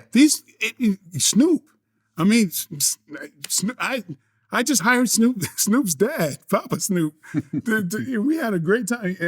He's in the movie that I just produced, that I directed. But there's a bigger thing here. People could, hopefully they're not so far gone that they're just going to believe. Try to believe somebody who's in front of camera and making believe for a living. I would hope you'd be able to listen to what I'm saying, because I'm on this other side of the camera. But if you want to be a dumbass, be a dumbass. But the fact is, there are people who get the point. I'm trying to remember who I spoke to about this. They're telling me about how they were, I think it was one of the Hughes brothers, but they were hanging out with Eazy-E at the time. And they were saying, I think it was the Hughes brothers. I could be wrong. But they said they were hanging out and NWA had a photo shoot. Mm-hmm. And all the NWA guys showed up. And they had all this Versace on and all this linen and all this fly clothes. They took it all off, put on their black uniforms, their Raiders hats, their Kings hats, their Carhartt jail jackets, scrunched up their faces, pulled out some guns or whatever else. And they're like, cut, we're done. Okay, they put back their Versace and went back into their regular daily, took off their costumes and went back into their daily, dress code, how they dress outside of these photo shoots. Yeah, I mean, like. Yeah, and the fact that a lot of people don't know this is that there are so many artists that wanted to put out positive lyrics. But the companies are like, no, that don't sell. Yeah. It's death and destruction and brothers killing each other is going to sell. That's what Special Ed was saying. Once that happened, then the labels got behind it. Yeah. And they started to push more and more artists get towards mad it at that shit. Else like that. Yeah. They want you to kill yourselves. Yeah. You know what I mean? One of the things that, being from New York, hey, we started out, hip hop started out in New York and it was very political. Grandmaster Flash and, the message. Yeah, the message. I remember I interviewed Melly Mel. And he said something interesting in that interview that I never really thought about. He said, up until that song, The Message, it was rappers talking about rapping. Mm-hmm. Right? The hip to the hop, everyone throw your hands in the air, what do you call it? Rapper's delight, that type of thing. The Message was the first song that actually music critics took seriously. Like, okay, this is actually an art form. Yeah. There's a real message behind the message. Yeah, it's really social commentary. Okay, we should start taking this. Public Enemy, and then Public Enemy, Guru, all these people talking about teachers. Something. There's a lot. But then it swept across the nation, and then it hit L.A. Yeah, when where they were NWA took talking about over, it eclipsed all that. gangbanging. Yeah, it eclipsed all that. And then it's like, it just kind of, Yeah. and then New York's response to the gang thing was Biggie. Yeah. And so now it started coloring the whole violence thing there on that side, but it's like, it's sad that message got lost. Yeah, I mean, Biggie even said, and he goes, I'm trying to figure out how to sell records like Snoop. Like his first album. He's saying he wants to sell records like Snoop. You know what I mean? Death Row Records was the blueprint that everyone wanted to be at that time. Because they were such a powerhouse. Yeah, man. And I'm old enough to realize, like, to see the changes in this shit. Like, I remember where, thing was hot to death. Oh, that was death mix. Because it was a mix that you couldn't hear. It was a death mix. You couldn't hear, because I was a DJ at the time. And so you wanted to make the death mix. And people got it misconstrued. And they started saying death. Man, it's not death. Man, death squad, death. And it's like, what the fuck just happened? Yeah. Right? And it just turned up to 11, right? And then all this shit got macabre and death and then when you're a teenager, you're young, you're growing up with angst and, volatility. Well, yeah, you're susceptible to all that negative shit. You're going to grab the voice of the rebellion. And the voice of rebellion now is some, shoot you, stomp, pee on your grave shit, Yeah. And then it just went crazy. Well, let me just go ahead and just finish this before we get off the topic. The picture with your wife, Gillian White, with Tupac. The caption is, what y'all know about that thug life? Fun fact, I needed a cap, so I cut the sleeve off my shirt. Voila. Tupac, R.I.P., throwback on a Monday. Howard University, homecoming, memories, 1993. Backup dancers, 90s style. So she was a backup dancer for Tupac? No, what was it? At Howard University. Yes. Basically. So she was going to Howard at the time. Yeah, she was in Howard University. So she basically was doing backup dancing for all the acts? For different acts. Okay, yeah. got it. So basically, and taking pictures. She took a picture. She's like other, Nana Lewis and a few other people at the time, just taking pictures. Right. She didn't even know of his music. So, and at that time, he wasn't that popular. It's just basically. Right, because 1993, Tupac, hold on a second. When was his first hit? Okay, so I Get Around, which was Tupac's first hit song, happened on June 10th, 1993. Up until then, he was a very underground rapper. Exactly. Brenda's Got a Baby was a cool song, but it wasn't a hit song. She really didn't know who he was. Yes. And so I believe it. Based on the dates, 1993, that's perfectly reasonable. Yeah, but dumbasses are going to do whatever dumbasses do. They're going to say that you're mad that your wife once took a picture with Tupac 30 years ago, and you can't get it off your chest, and you're going to take shots at Tupac. Like, I never took a shot at Tupac, you dumbass. So it's just... like what I say earlier, people are going to try to do whatever. They're going to try to, whatever's in their heart. They're going to, you mad at me because I mentioned something about, a public image who may not be who sets himself out to be. Like, you're that immature that you don't think that's possible. Mm-hmm. And so wisdom is wasted on people like that. So I don't think about folks like that. I think about people who see the bigger picture, and that's what I think the highest form of a forum like this is. We talk about human nature. We talk about these things, and there's something to learn from it. Okay, well, we have a member section on VladTV, the VladTV YouTube member section, and a lot of times before I do an interview, I'll ask the members some potential questions. Sometimes I get some pretty cool questions. Daniel Jenkins had pointed out that you actually played on Martin. Yeah, I did. Okay. He said, I don't know if it's true or not, that you were playing a fake gay guy. Yeah. Okay. What does that mean? Because I actually tried to find the episode. I couldn't find it. It was this weird episode on Martin where it was like couples therapy. And so I'm there, and like me and this other guy was supposed to be a gay couple. Okay. But we weren't gay. Okay. And it was just some weird writing. And like at the end of the thing, we realized we're not gay.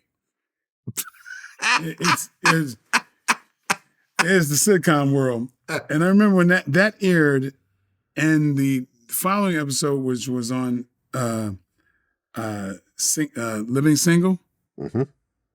I was on that very next episode. Okay. I was the date of Kim Fields. Uh-huh. Okay. And so, which was crazy, I'm like a fake gay dude on one episode, and the very next half hour, I was on that show mm-hmm. as her date. Weird little trivia thing, but I didn't quite understand the whole Martin episode. Mm-hmm. One of our members, Bellis 110785, he pointed out the new Ninja Turtles movie actually has a poster of you in one of the scenes. Yep. There's an Easter egg in that new Ninja Turtle movie. There's a poster of me right in the background. I might have to say that's my favorite Ninja Turtle movie that I've seen. Really? Have you watched it? No. It was great. It was animated. It was the first animated, because everything else was live action with kind of hokey costumes and some hokey special effects, but this was fully animated. And it was also done in the style of like the Spider-Man, the new Spider-Man animated films with Miles Morales. It was kind of a similar type of style. Cool. I was flattered that I popped in, because I pop up in the Secret of the Ooze. Do you? Yeah, a long time ago. As what? A picture of you, or no? I'm in the movie. Oh, you're in the movie. Yeah. Okay. Yeah, I'm one of the people who were joining the Foot Clan. Okay, so you're a bad guy. You're a ninja. If you Google like Michael J. White, Teenage Mutant Turtles, you'll see a picture of me and Ernie Reyes Jr. And so I'm like, I had a karate school called Top 10 Karate, and I was wearing my karate like a sweatshirt that advertised my karate school. Is this you right here? That's me in the red shirt. Okay, look at young Michael. Yeah, look at young Michael. I remember they asked on set, they said, that doesn't advertise anything. I said, no. and Charles Ferraro, who was he rented a whole theater, and he was a competitive. He owned a competitive martial arts studio, a Tang Soo Do studio, and he rented this whole thing out to kind of get his membership up. Mm-hmm. And there I am, advertising my karate school in the movie. I remember he's like, "Damn it!" But that's one of my, he became an instructor of mine as well. One of the members, Iroma, asked you your top 5 fighters of all time, any discipline. Top 5 fighters of all time, any discipline. So boxing, MMA. Oh wow, man. Okay, top 5 fighters. I'm not in any list, but I'm gonna say in no order. So that'd be too hard. No order. So boxing, kickboxing, MMA, UFC, Taekwondo, whatever you want to do. Okay. Karate, whatever. Well, I'm going to say John Jones because John Jones from UFC. Okay. John Jones. That's one. Yeah, and I'm gonna say definitely I'm gonna say Rickson Gracie. Okay. Rickson Gracie. Let's talk about like one of the most complete fighters. So you wouldn't put Hoist Gracie, you would put Rickson. Oh no. Okay. Hoist Gracie would put Rickson first. Okay. Believe that. All right, I got you. That's 2. Yeah. Joe Louis. Okay, we've got a boxer in there now. No, that's a martial artist. Joe Louis? Joe Lewis. Okay, different Joe Louis. But there's a boxer named Joe Louis. Of course. Okay, but there's a different Joe Louis. But one of the most dominant martial art fighters ever. Yeah. Okay. Yeah. It was one of my instructors. Mm-hmm. Bill Wallace. Bill Wallace is... Superfoot. Okay. Bill Superfoot Wallace. That's 4. Okay. Are there any boxers in this list so far? No. Well, when you say fighters of all time. No, that's what I'm saying. I want you to pick. If there's no boxers, there's no boxers. Yeah, because it's too unfair. So no Mayweather, no Muhammad Ali. Well, if it's a boxer, it's going to be Mayweather. Well, but I'm not saying. You're saying, so you would put, I'm waiting for number 5. Go ahead. I think that would be Floyd Mayweather. Floyd Mayweather. Yeah. I mean, see, and I know a lot of people would say, well, what about Muhammad Ali? He's one of the greatest human beings of all time. Okay. But boxer, no, there's nobody's been better than Floyd Mayweather, in my opinion, because he talk about when you tick all the boxes, it's Muhammad Ali again was the biggest dude. He was dominant. He was big, fast. He didn't throw any body punches. Yeah. There were certain things that he just never did. So it's hard to, grade him with some of the other boxing skills. But anyway, I would say this off the top of my head. Those are the most complete fighters I think I've seen. 5. Okay, 1 boxer, 4 martial artists. I know I'm forgetting a great wrestler. A wrestler? Yeah, because come on, when it comes down to it, shit. It's man, people who have their wrestling down and then striking, but that's a John Jones. You just can't beat that. John has the wrestling and striking down and the temperament, the calmness. That's why he's number 1 for me. If anybody, I think he beats everyone. Well, I looked on WatchMojo.com. They did a similar type of list. Mm-hmm. And they have a top 20 list. Mm. I'll name them off to you. Okay. Number 20, Willie Pep. I don't know who that is. Very slick. Oh, yeah. Willie Pep was very slick. Great head movement.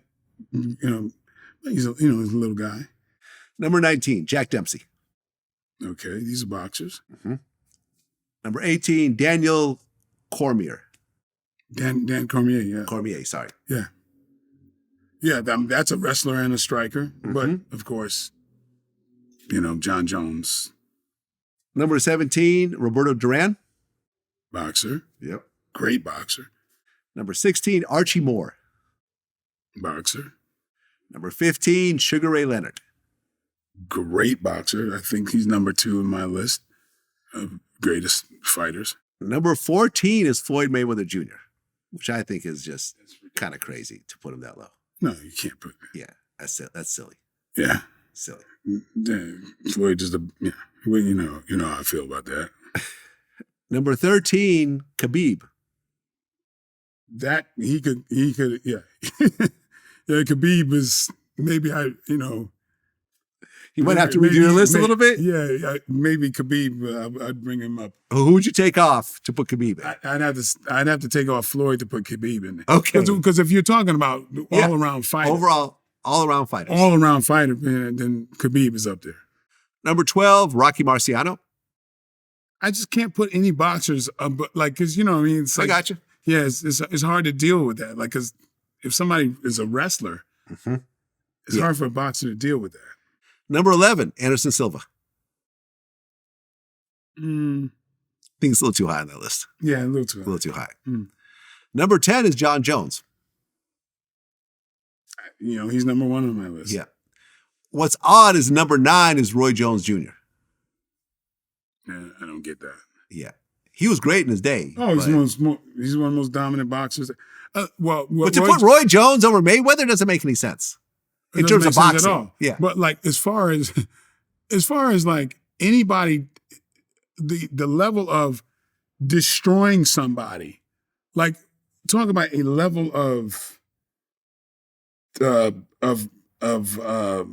offense.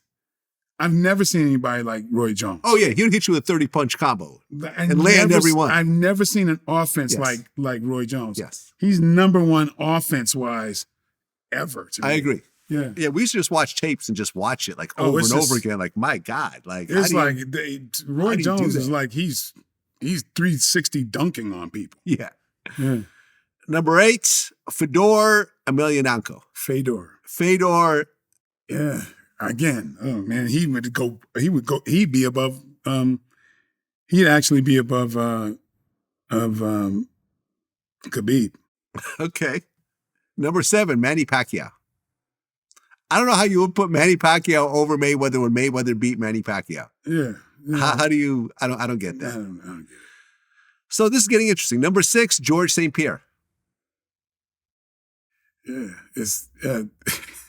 The MMA guys are going to be top 5.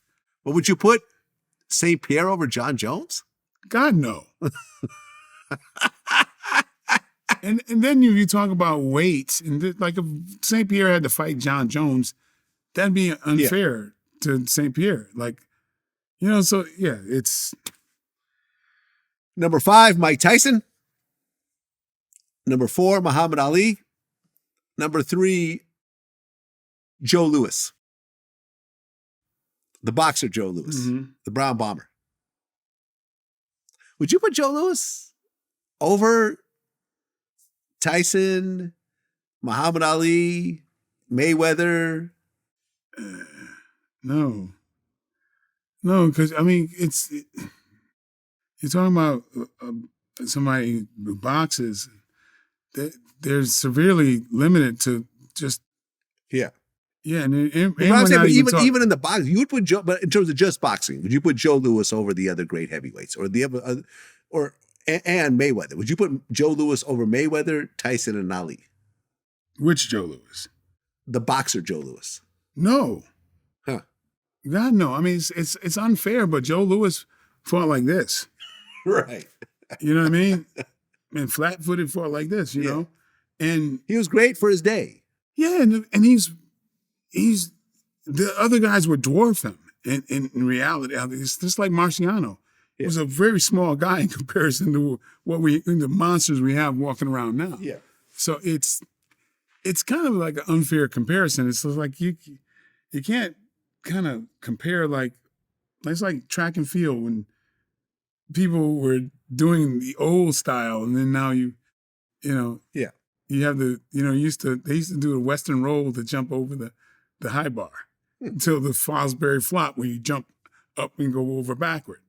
If you did the old style, they'd kill you. Yeah. You know what I mean? It's like you come on, put them up. Why you're gonna do like this to somebody who's moving around and on their toes and jabbing? Like, no, it's.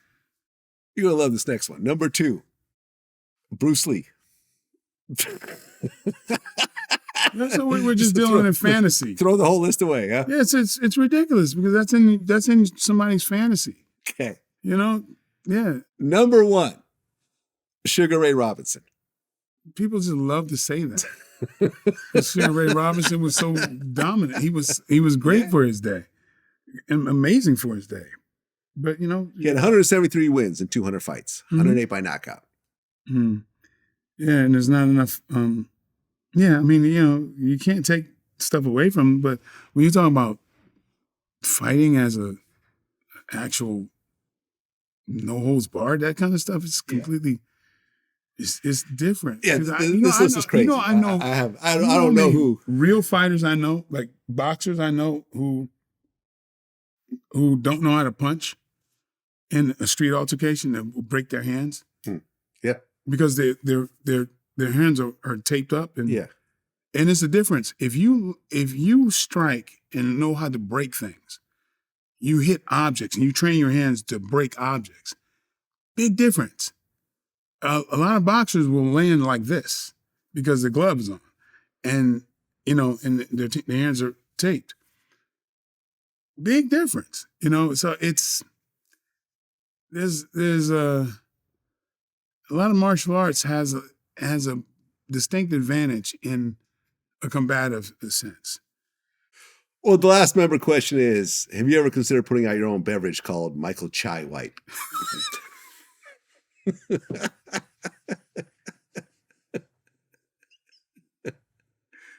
Who said that shit? This is from Leo Lightning. Huh? A guy named Leo Lightning. Leo Lightning. Leo Lane, one of my members. Yeah, Michael Chai White. That's hilarious. By the way, I always meant to ask you this: the origin of your last name, White. Do you know the origin of it? Yeah, I do. What's the history behind this? It was Applewhite at one time. Applewhite? Applewhite, like it was spelled APPHWAIT. Oh, Applewhite. And then it was called Applewhite. Okay. In Louisiana, the territory, and I believe it was my father that. Yeah, it was my father or his father that just shortened it to White. Right, because there's always been this kind of debate about the last names of African Americans, right? Some people say they took slave masters' last names, but I heard most of the times that's not true. I think most of the times that is true. Well, I heard it wasn't true. I heard a lot of times what would happen was after the slaves were freed and a lot of them moved up north, a lot of them didn't have last names. So what they would do is they would just pick common last names just to have a last name. And then they just ran with it. Because why would you take your slave master's last name? It's like, if you have a choice. You had no choice. Well, back then, but once you became free, why would you keep it? You know what I'm saying? And also, why would the slave master call his slaves with his last name? Because they're not his kids. They own them. But you don't call your dog your last name. And that's basically how, people were treated, like as subhuman back then. It's not quite the same, but there were records. There's all these records because that's how you kept records. Okay. John's son. Robin's son. So those are, a lot of the historical last names. That's why, like O'Brien of Bryan, that whole thing. So yeah, I mean, I just know through historical records that's been the case of. Have you traced it all the way back to slavery times, if that's actually where your family came from? Or? Yeah. Well, yeah. I mean, I know a lot of people who's, in the names that preceded the last names that we were using, and because it came from, we had popes and canons and actually I'm literally related to Nick. Nick Cannon? Yeah. I met his father, and we basically from South Carolina. There's a place called Cannon Town. Okay. But so it's you can trace a lot of these things, and that's very common for a lot of Black folks. Because that's a thing of pride to some degree, even though we're fragmented, and I'm glad that a lot more folks like. We're doing like what we did is to really trace back to where you were from in the continent of Africa, and so, but I think a lot of us grow up with, there's aunts and uncles who take pride in knowing their lineage. Yeah, I mean, that was the whole thing with the NOI, right? They, the members didn't want the last names that were basically given to them or tied to slavery. So that's why big time Malcolm in New X Jersey and everything else like that. Or, even like Tupac Shakur, his mom gave him a whole new name. Dude, a whole new last growing name. up, almost, it was so... Like Shabazz and all this kind of stuff. Like when somebody had a Muslim name or whatever, I'm like, are you from Jersey? How do you know? It's like... Yeah. It was a thing everybody. It was like, I didn't know any Black person from Jersey that just had the regular slave. Smith. They just, man, for some reason, Jersey was on it like big time. Mm-hmm. But there was, FOIs and all that. Yeah, that was a big surge of that later. Well, you have a new movie coming out that you just finished. Oh, yeah. Yeah. What's the name? Trouble Man. Trouble Man. Yes, which is, that's a Marvin Gaye song. Yes, it is. Yeah. Yeah. But it's not about Marvin Gaye. No. Wasn't there a Marvin Gaye biopic that was supposed to be called Trouble Man at one point? Not that I know of. Okay, maybe I'm wrong. Yeah. Little trivia thing is, Blood and Bone. Mm-hmm. My love interest in that movie is Marvin Gaye's daughter. Oh, really? Yeah. Okay. Got to go back and look. Nona Gay. Nona. Oh yeah, right. Yeah, of course. Yeah. So I mean, but Trouble Man was one of the movies that I grew up. There's an original movie called Trouble Man, and it was played by Robert Hooks, who was to me the quintessential baddest actor playing one of these dominant roles. To me, he was the best actor who's ever done it. And to me, he outshined Superfly, Matt, all those guys. Because he was a trained actor, but man, was he a badass, cold character that was just like, he was the pinnacle. And so when I got my chance to kind of resurrect this role, that's who I looked at. Okay, now who's in it? Method Man. Okay. Mike Epps. A woman named Gillian White. Oh. Yes. Is she your wife? Yeah. Okay, the name sounds familiar. Yeah, and she's been photographed with Tupac recently. and then Orlando Jones. Okay. Yeah, and man, we got a great cast, and it's a real fun movie. Okay, and this brings me to my next question, because Method Man was what I feel is one of the best rappers turned actors. Yes, I agree, and he kills it in this. He steals a movie. He always has good roles. Ever since and this brother has done his work. He has done his work, man. I applaud him. I wouldn't have done this movie if it wasn't for him. Okay. To be honest with you. Yeah. And I'm telling you, he was a hero in this situation because a lot of agents and managers frown on us working together.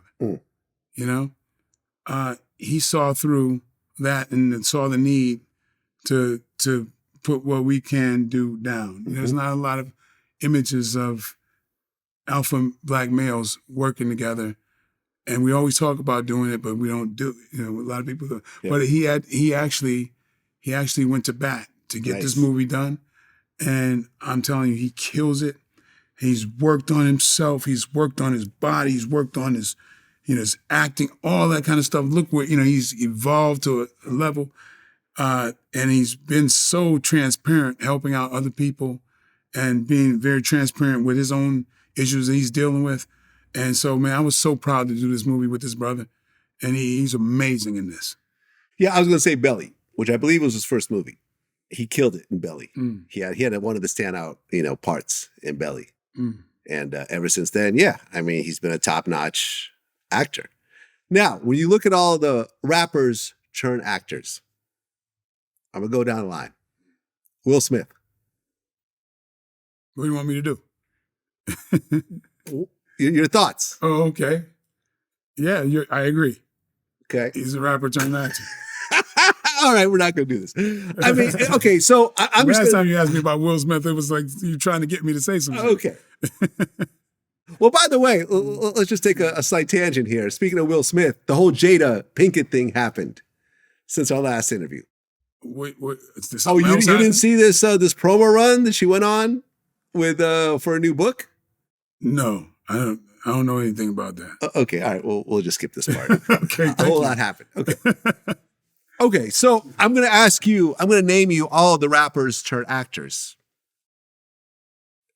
You tell me who you think the best is. Tupac. I'm not going to. Okay, so we're going to exclude Tupac because that's an obvious one. Out of all the rappers turned actors, Method Man, Will Smith, Queen Latifah, Ice Cube, Ice-T, Ludacris, Common, LL Cool J. I think that's the only ones you could really put in that category. There's obviously, Fredro Starr's done some acting, Ja Rule's done some acting, et cetera, et cetera. But these are the ones that have consistently done a lot of roles. Out of those. It's METHOD. So you think Method Man is the best rapper turned actor after Tupac? Yeah, I would say that. Okay. I would say that. Okay. And definitely on the heels of what we just did. Queen Latifah's pretty good, though. You got to give it to her. Yeah, I mean, I believe she has an Oscar. Yeah, I believe. For I think Chicago. It's almost like I forget that. I mean, she's been doing it simultaneously. I feel like. Because she hasn't rapped in a long time, but no, but she was in movies early, very early. Yeah.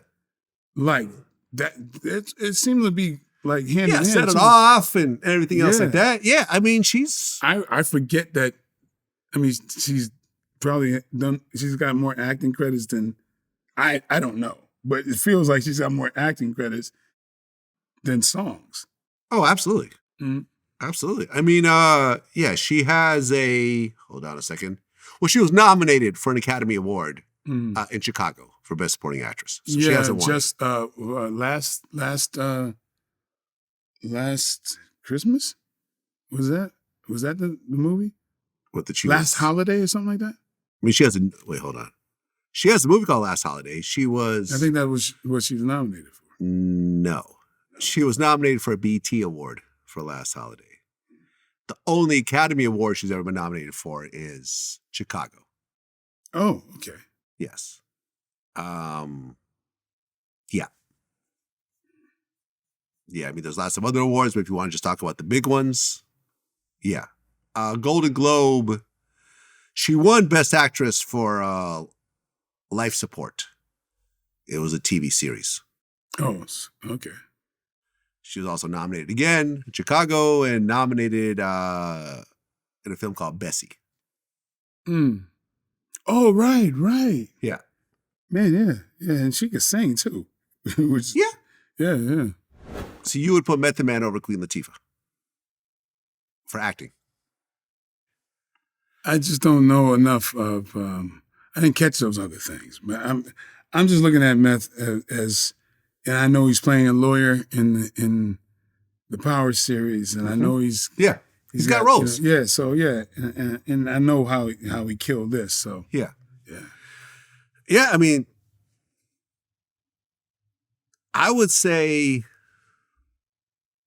Will Smith is a beast. And I also like Ice Cube a lot. I mean, Ice Cube probably did my favorite movie that a rapper has done, which is Friday. He has not missed on any of the comedy type of, like, I really love his straight man type of stuff he does. Yep. Yeah, and then let's not forget he did Boys in the Hood. Yeah, exactly. Yeah. And Poetic Justice. Man, why am I drawing? Yeah, he was in Poetic Justice. You remember this? Singleton. No, I don't. He played the college student. He had the white roommate. Oh, right. Who was played by Mike Rappaport. Yeah, exactly. Yeah. Exactly. Yeah. Well, what if we open it up to singers? Oh, forget it. There's too many. I mean, shit. The Weeknd.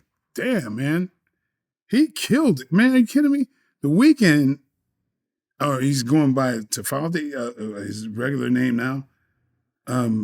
But I mean, Diana Ross was she did one of the best performances by a human being in Lady Sings the Blues. So singers is just, it's. Well, yeah, damn, I mean. I go to Bjork.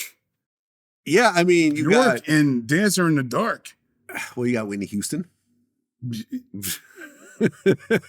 The Bodyguard, Waiting to Exhale. I feel like Whitney Houston killed it in Dreamgirls. Yeah, that too. Personally, I thought she was amazing in Dreamgirls. Wait. Was Whitney? Was it Dreamgirls? No. Whitney wasn't in Dreamgirls. No, Jennifer Hudson was in Dreamgirls. And Beyonce, I think, was in Dreamgirls. No, what am I getting? No. The remake of I'm sorry. The one that Philip Michael Thomas did originally. Wait, what? What the hell, man? Why am I? I'm calling it Dreamgirls, but it's. You're talking about Whitney Houston roles. Yes. Hold on a second. The Bodyguard. Sparkle is what I'm saying. Sparkle. I think Whitney Houston was amazing at Sparkle. Okay. I don't know if I ever saw Sparkle. Shame on you. Okay. Sparkle. There was the original Sparkle with Irene Cara. And then he did another Sparkle with Jordan. I'm just getting myself in trouble with these names. I mean, Lady Gaga. Jordan Sparks. Lady Gaga. Oh, I believe has. Oh, she have any Oscars? Let me see. She should. Man, Lady Gaga's. Man, yeah, she's been amazing. It's hard. Yeah, there's too many. Yeah, she has a There's Best too Actress. many singers that are amazing actors to think of. I mean, there's too many. Yeah, Lady Gaga, I believe, won for A Star Is Born. Yeah. Mm. Hold on, let me I double didn't know check she this. won. Okay, here we go. She was nominated for Best Actress in Star Is Born, but she won an Oscar for Best Song. Oh, right. But that doesn't count. We're talking about, yeah. So she hasn't won. So there's really never been a singer or rapper turned actor that won an Academy Award that I know about. That sounds wrong. I'm telling you. A singer. Because, you know, I mean, Justin Timberlake's been in a bunch of roles. Mark Wahlberg's been in a bunch of roles. Barbara Streisand. Hold on. Yeah, right. Barbara Streisand. Does she have Oscars? Frank Sinatra. Wait a minute. Come on now. Back in Hollywood, the old days of Hollywood, these people were singers. Yeah, she won Best Actress. So Barbara Streisand won an Oscar for Funny Girl. Yeah. Yeah. Once you get into the singer category, it starts to really open up. Yeah. You know, so yeah. Yeah. It is what it is. Yeah. I feel like there's somebody we're missing. I mean, I'm sure there is. Yeah, I bet. I'm sure there is. Well, Outlaw Johnny Black is out on streaming now. Yes, it is. So whoever didn't get it in the movie theater, definitely rent it or purchase it. It's a classic. How was the overall, like, this was your film? Yes. So, I mean, I'm not going to get in your pockets, but overall, was this a very profitable venture or did it kind of break even? Oh, it's continuing to be a profitable Great thing. Yeah. So, I mean, people are finding it. And I'm really happy because without even being able to publicize it very much because we had the strike and everything. Right. I hear nothing but great things. And people start to get the message of it, which is a message that, you know, kind of, you know, close to the shirt, what we talked about with Holyfield and everything else is that is a message of redemption and forgiveness. When I had my second screening and it was this Hollywood producer came to the screening and he contacted me the day afterwards and he said, hey, Mike, man, after your screening, I contacted my mom. And he said, I hadn't spoken to my mom in 8 years. But because of your movie, I chose to contact her and put things behind me. And I thought, okay, I did something right. Because that's ultimately, no story is going to affect me better than that because that's the whole point. Yeah, you can entertain, you can make people laugh and everything else, but if you can give them something that they can take with them and to improve their life, then that's me operating at my highest potential, I feel. And that was the message I had, man. It's like, hey, you know, carrying around this animosity, carrying around this hatred, and to share that with my people, to say, you know, holding on to this stuff, and that may not do your spirit the best, and that forgiveness suits the forgiver. And to actually say something like that and people, it resonate with people and people walk away with it, then like, hey man, I feel good about what I've done. Well, look, I got to watch the film at an early screening at your house. Then I went to the premiere where I got to see the final cut. And I think it's a dope movie. Is there a chance of, because this is kind of was the Western version of Black Dynamite. So is there going to be a part 2 to Black Dynamite, a part 2 to Outlaw Johnny Black? Is there any talks of either of those? Yeah, there's talks of a part 2 to Outlaw Johnny Black. There's another, you know, kind of thing in that same genre, you know, that blaxploitation era genre that I have in the works. That's going to be fun, like a Black Dynamite, with that action kind of a thing. That you know, and one of the reasons why I resurrect this era because I love it so much. And at the time, it was about really, there was a time when brother meant something, right? People called each other brother and sister, and they really meant it. And I love that time. And it's the time I grew up in. And even though a lot of the movies were a little older and I would watch them on VHS or second run movie theaters, it resonated with me. My heroes were like Jim Brown, Fred Williamson, who I sat right here with. Yeah, thank you, by the way, for bringing Fred Williamson. Well, it was a special moment having you come in and having the two of you to kind of talk shop on camera. Man. It was just a special moment to capture on film. So thank you. It's special for me because I remember because he didn't even see it coming. He didn't know about this. We actually surprised him. Yeah. So he was kind of like, "Oh, hey, okay." But you understand, man? I used to be so starved for that kind of imagery that I used to watch. I remember watching Fred Williamson in Hell Up in Harlem. I used to go to a friend's house and watch these movies that were played on a drive-in. Mm-hmm. I didn't even hear the sound. Oh, you would watch them silently? I just watch them. Yeah. And just the image of Fred Williamson, I was like, I want to be like that dude. Mm-hmm. Right? And incidentally, Trouble Man, I watched the same way. Until one day I could go to the movie theater and see that. That changed my life. I didn't have those images. And now I happen to be in the position of being that guy that young kids are watching. And so it's passing through me, to them, to me. It means a lot to me. So, it's a certain thing it's about legacy and what you leave behind. And so that's something that I've been granted this wonderful opportunity to do. And so I get a chance to really do stuff that means something to me. And now that I'm doing my own stuff, damn it, I'm going to put messages out there, and messages that, people who are, who are receptive are going to grab. Mm-hmm. Like with Black Dynamite, you could laugh and everything else, but it's like you sit around and people kind of go, hey, wait a second. Did you just slap the first lady into the China cabinet and beat up the president? Yes, I did. Oh, you noticed? So there's ways, there's in this art form, there's a lot of ways you can, you can entertain, you could inform, you can teach. And so, I'm a former school teacher, so I haven't left that behind. I got a lot of really great stuff behind me. And so I'm finally getting in a place where I can do my own stuff without asking anybody else's permission. What's a typical budget for one of your films? Total budget? Oh, they could be from anywhere from, 5 million, 2 million. Okay.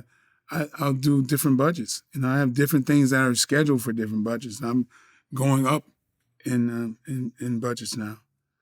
I mean, how does it work in Hollywood? Like, I assume you don't put out all the money yourself. So are there investors, there are studios, like partnerships? I love private investors because, I love making happy investors who, seen their money come back to them. Mm-hmm. Because, I've strategically done this stuff, and have overseas marketability. Mm-hmm. So I can sell to territories like Bulgaria, like Germany, and all these different things, and get the money based off of that stuff and do the movies that I want to do. There's a reason why the only foreign actors we know are people like Jet Li and, Jean-Claude Van Damme. And Jackie Chan. Is because action is universal. Yeah. And so I want to do our movies that sell overseas because action is universal. Mm-hmm. Our culture is the most emulated culture on the planet. You can't tell me that we don't sell overseas. That shit is a lie. Yeah. People try to put that lie out there for a long time. But my thing Fred is, Williamson talked about that. Oh yeah. I learned from Fred. Yeah. He was one of the only ones who got behind the camera and he was doing movies in Italy. Yeah. If it wasn't for Fred, I wouldn't be doing the things I'm doing. Terrence Howard recently did an interview and he said that he only made $12,000 for Hustle and Flow. Mm-hmm. Does that sound surprising or does that sound, well, sometimes you do an indie film, that's just what you get? Yeah. I was just talking to Terrence. Oh, really? Oh, we talk all the time. Say, what up, man? I was actually supposed to do a Terrence Howard interview. It was all set up, and then the timing just didn't happen. Yeah. But me and his ex-wife actually talk. She's the one who manages him. I'm all about working with my brothers, man. Yeah. Terrence is dope, man. I was so looking forward to this because he had someone I knew had a movie with him, and this was going to be part of the rollout, but then the whole writer's strike and everything kind of threw everything off, and he had to basically go get some money somewhere. So he just wasn't able to do it. But yeah, I love Terrence Howard, man. I absolutely love him. You know, we go way back.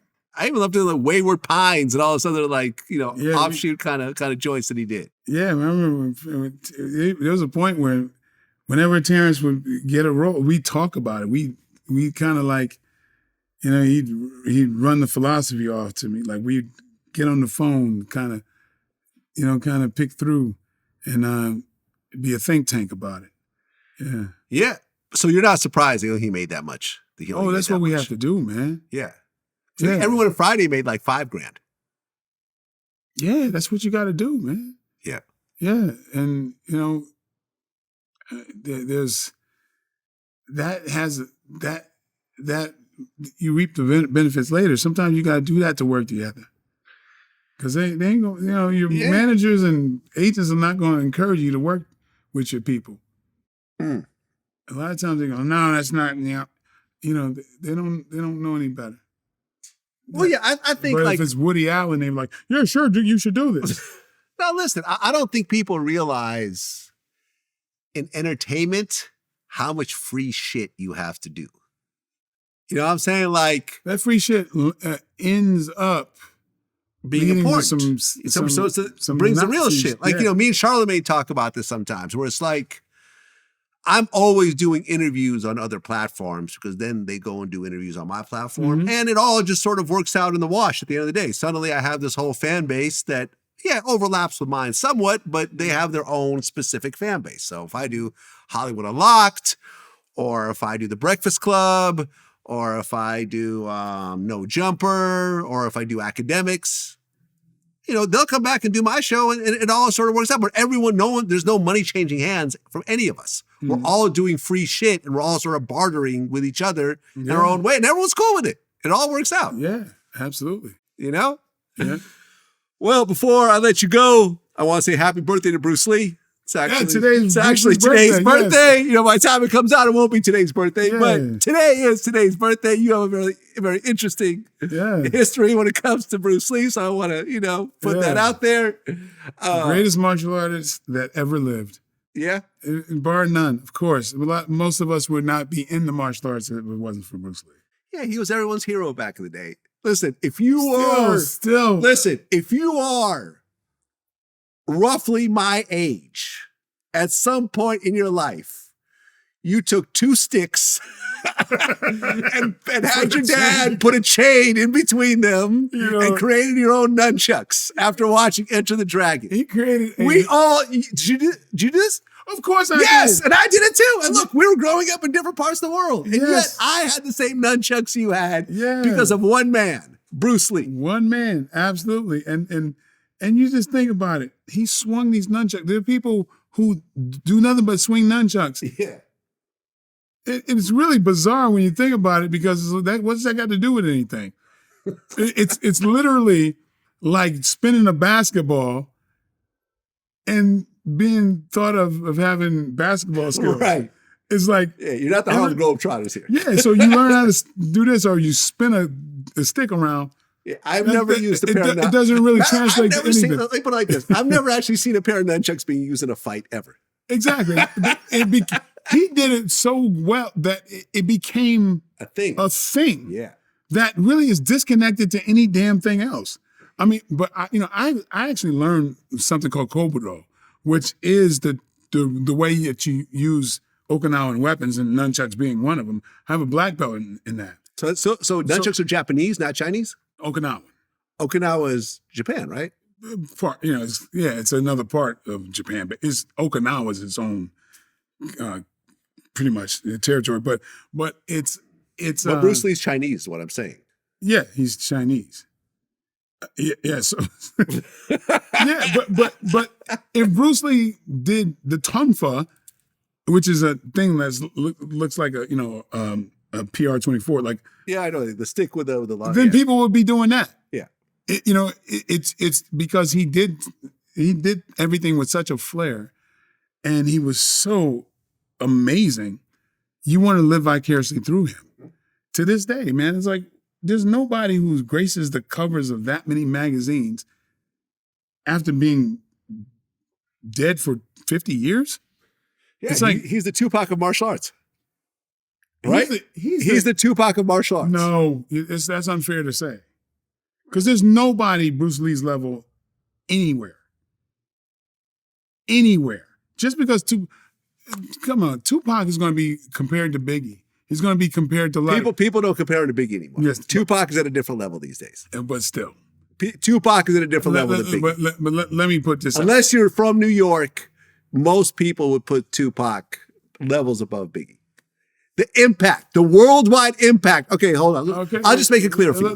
The worldwide impact of Tupac is nowhere near what Biggie. The number of murals around the world in Africa, Jamaica, Europe, Australia dwarf what Biggie, the way Biggie's remembered. Well, okay.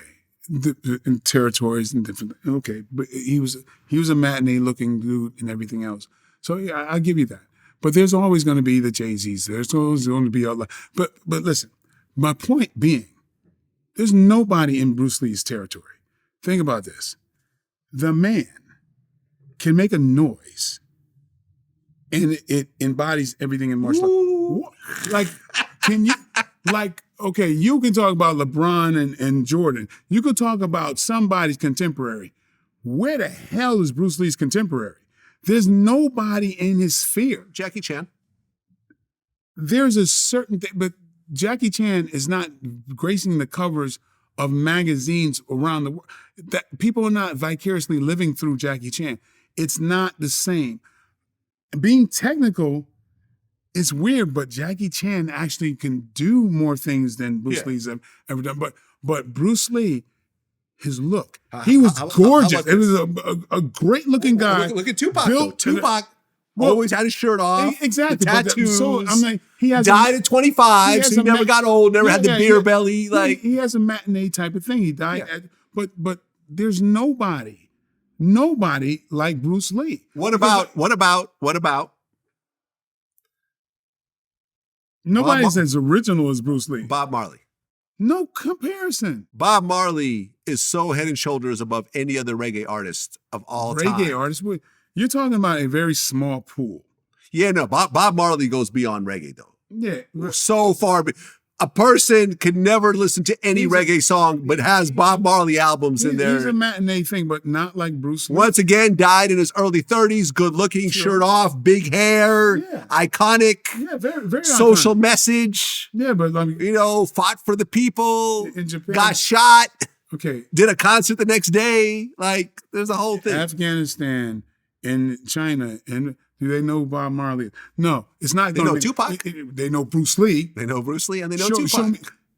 They know Tupac. Yes, not as much as you think you do. Not as much as you. I've seen Tupac murals all around the planet. Yeah. Because of what he stood for. Well, okay. I mean, but the whole point is, I don't care if it's Dale Earnhardt Jr. or whatever. I'm talking about somebody being at the height. There's nobody. Bruce Lee is on covers right now, and so I would say more covers than Tupac at this day, 50 years later. Tupac is 30 years later, or 27 years later, whatever. I don't know. I would put them side by side, but we could agree to disagree. Because let me tell you, Tupac would want to be. He would idolize Bruce Lee. I'm sure he did idolize Bruce Lee. Yeah. So it's but he was younger than Bruce Lee. So yeah, of course we all idolize Bruce Lee. But that's who you want to be. If you want to kick somebody's ass, you want to be that dude. And if you want to be a rapper, you're doing your best Tupac impression. No. Yes. Down to Jay-Z redoing his songs. Jay-Z will never go down at the level of a Tupac. No. Yeah, well, part of it because, listen, Tupac also had this universal, not only did the men love his music, but the women loved how he looked with the shirt off. Jay-Z has never had his shirt off. You know what I'm saying? Biggie, you don't want to see him with his shirt off. Yeah, put that shirt back on. Who's arguing about that stuff? Yeah. You know, Kendrick, you don't want to see him without his shirt off. Yeah. He's not a sex symbol on any level. J. Cole, once again. Drake, once again. These are not on the caliber of a Tupac. I will give you this. Tupac is Elvis. Yeah. That's what I'm saying. Yeah. Yeah, I would agree with Tupac and Elvis. Tupac and Elvis. Yeah. I'll put those two up there. Yeah. But Bruce Lee is... Bruce Lee? Would you put Bruce Lee up there with Michael Jackson? I wouldn't. He'd be above Michael Jackson because you still are going to be talking about Prince. You're going to, that kind of a thing. Okay, so you would put Tupac and Michael. No, sorry, you would put Bruce Lee and Michael Jackson. I just don't think anybody. Platform. I don't think anybody killed their art like Bruce Lee. Nobody slam dunked their art to such a degree, head and shoulders over anybody else, because the way the man looked, the way the man moved, and he created this shit. Dude, where did War come from? Like, what the hell? Who's that original to make these noises that nobody else has ever made and nobody's ever followed that? And just to have this kind of style and then just not be able to take a bad picture. Like, it's very photogenic. It's just unbelievable. He was 32 years old when he died, so he was very young. Like, I mean, when you look at all these guys, it's hard to compete with someone who died in their 20s or 30s because they get immortalized forever. But you never see. It's like nobody you won't came. See Bruce Lee with gray hair. Yeah, but nobody came close to that dude. Yeah, nobody came close to that. Like, just that pop imagery. I just don't. It's just in my opinion. Yeah, nobody dominated the way he did. I agree. That's how we're going to end it. Michael Jai White, always a pleasure. Till next time. All right now. Peace.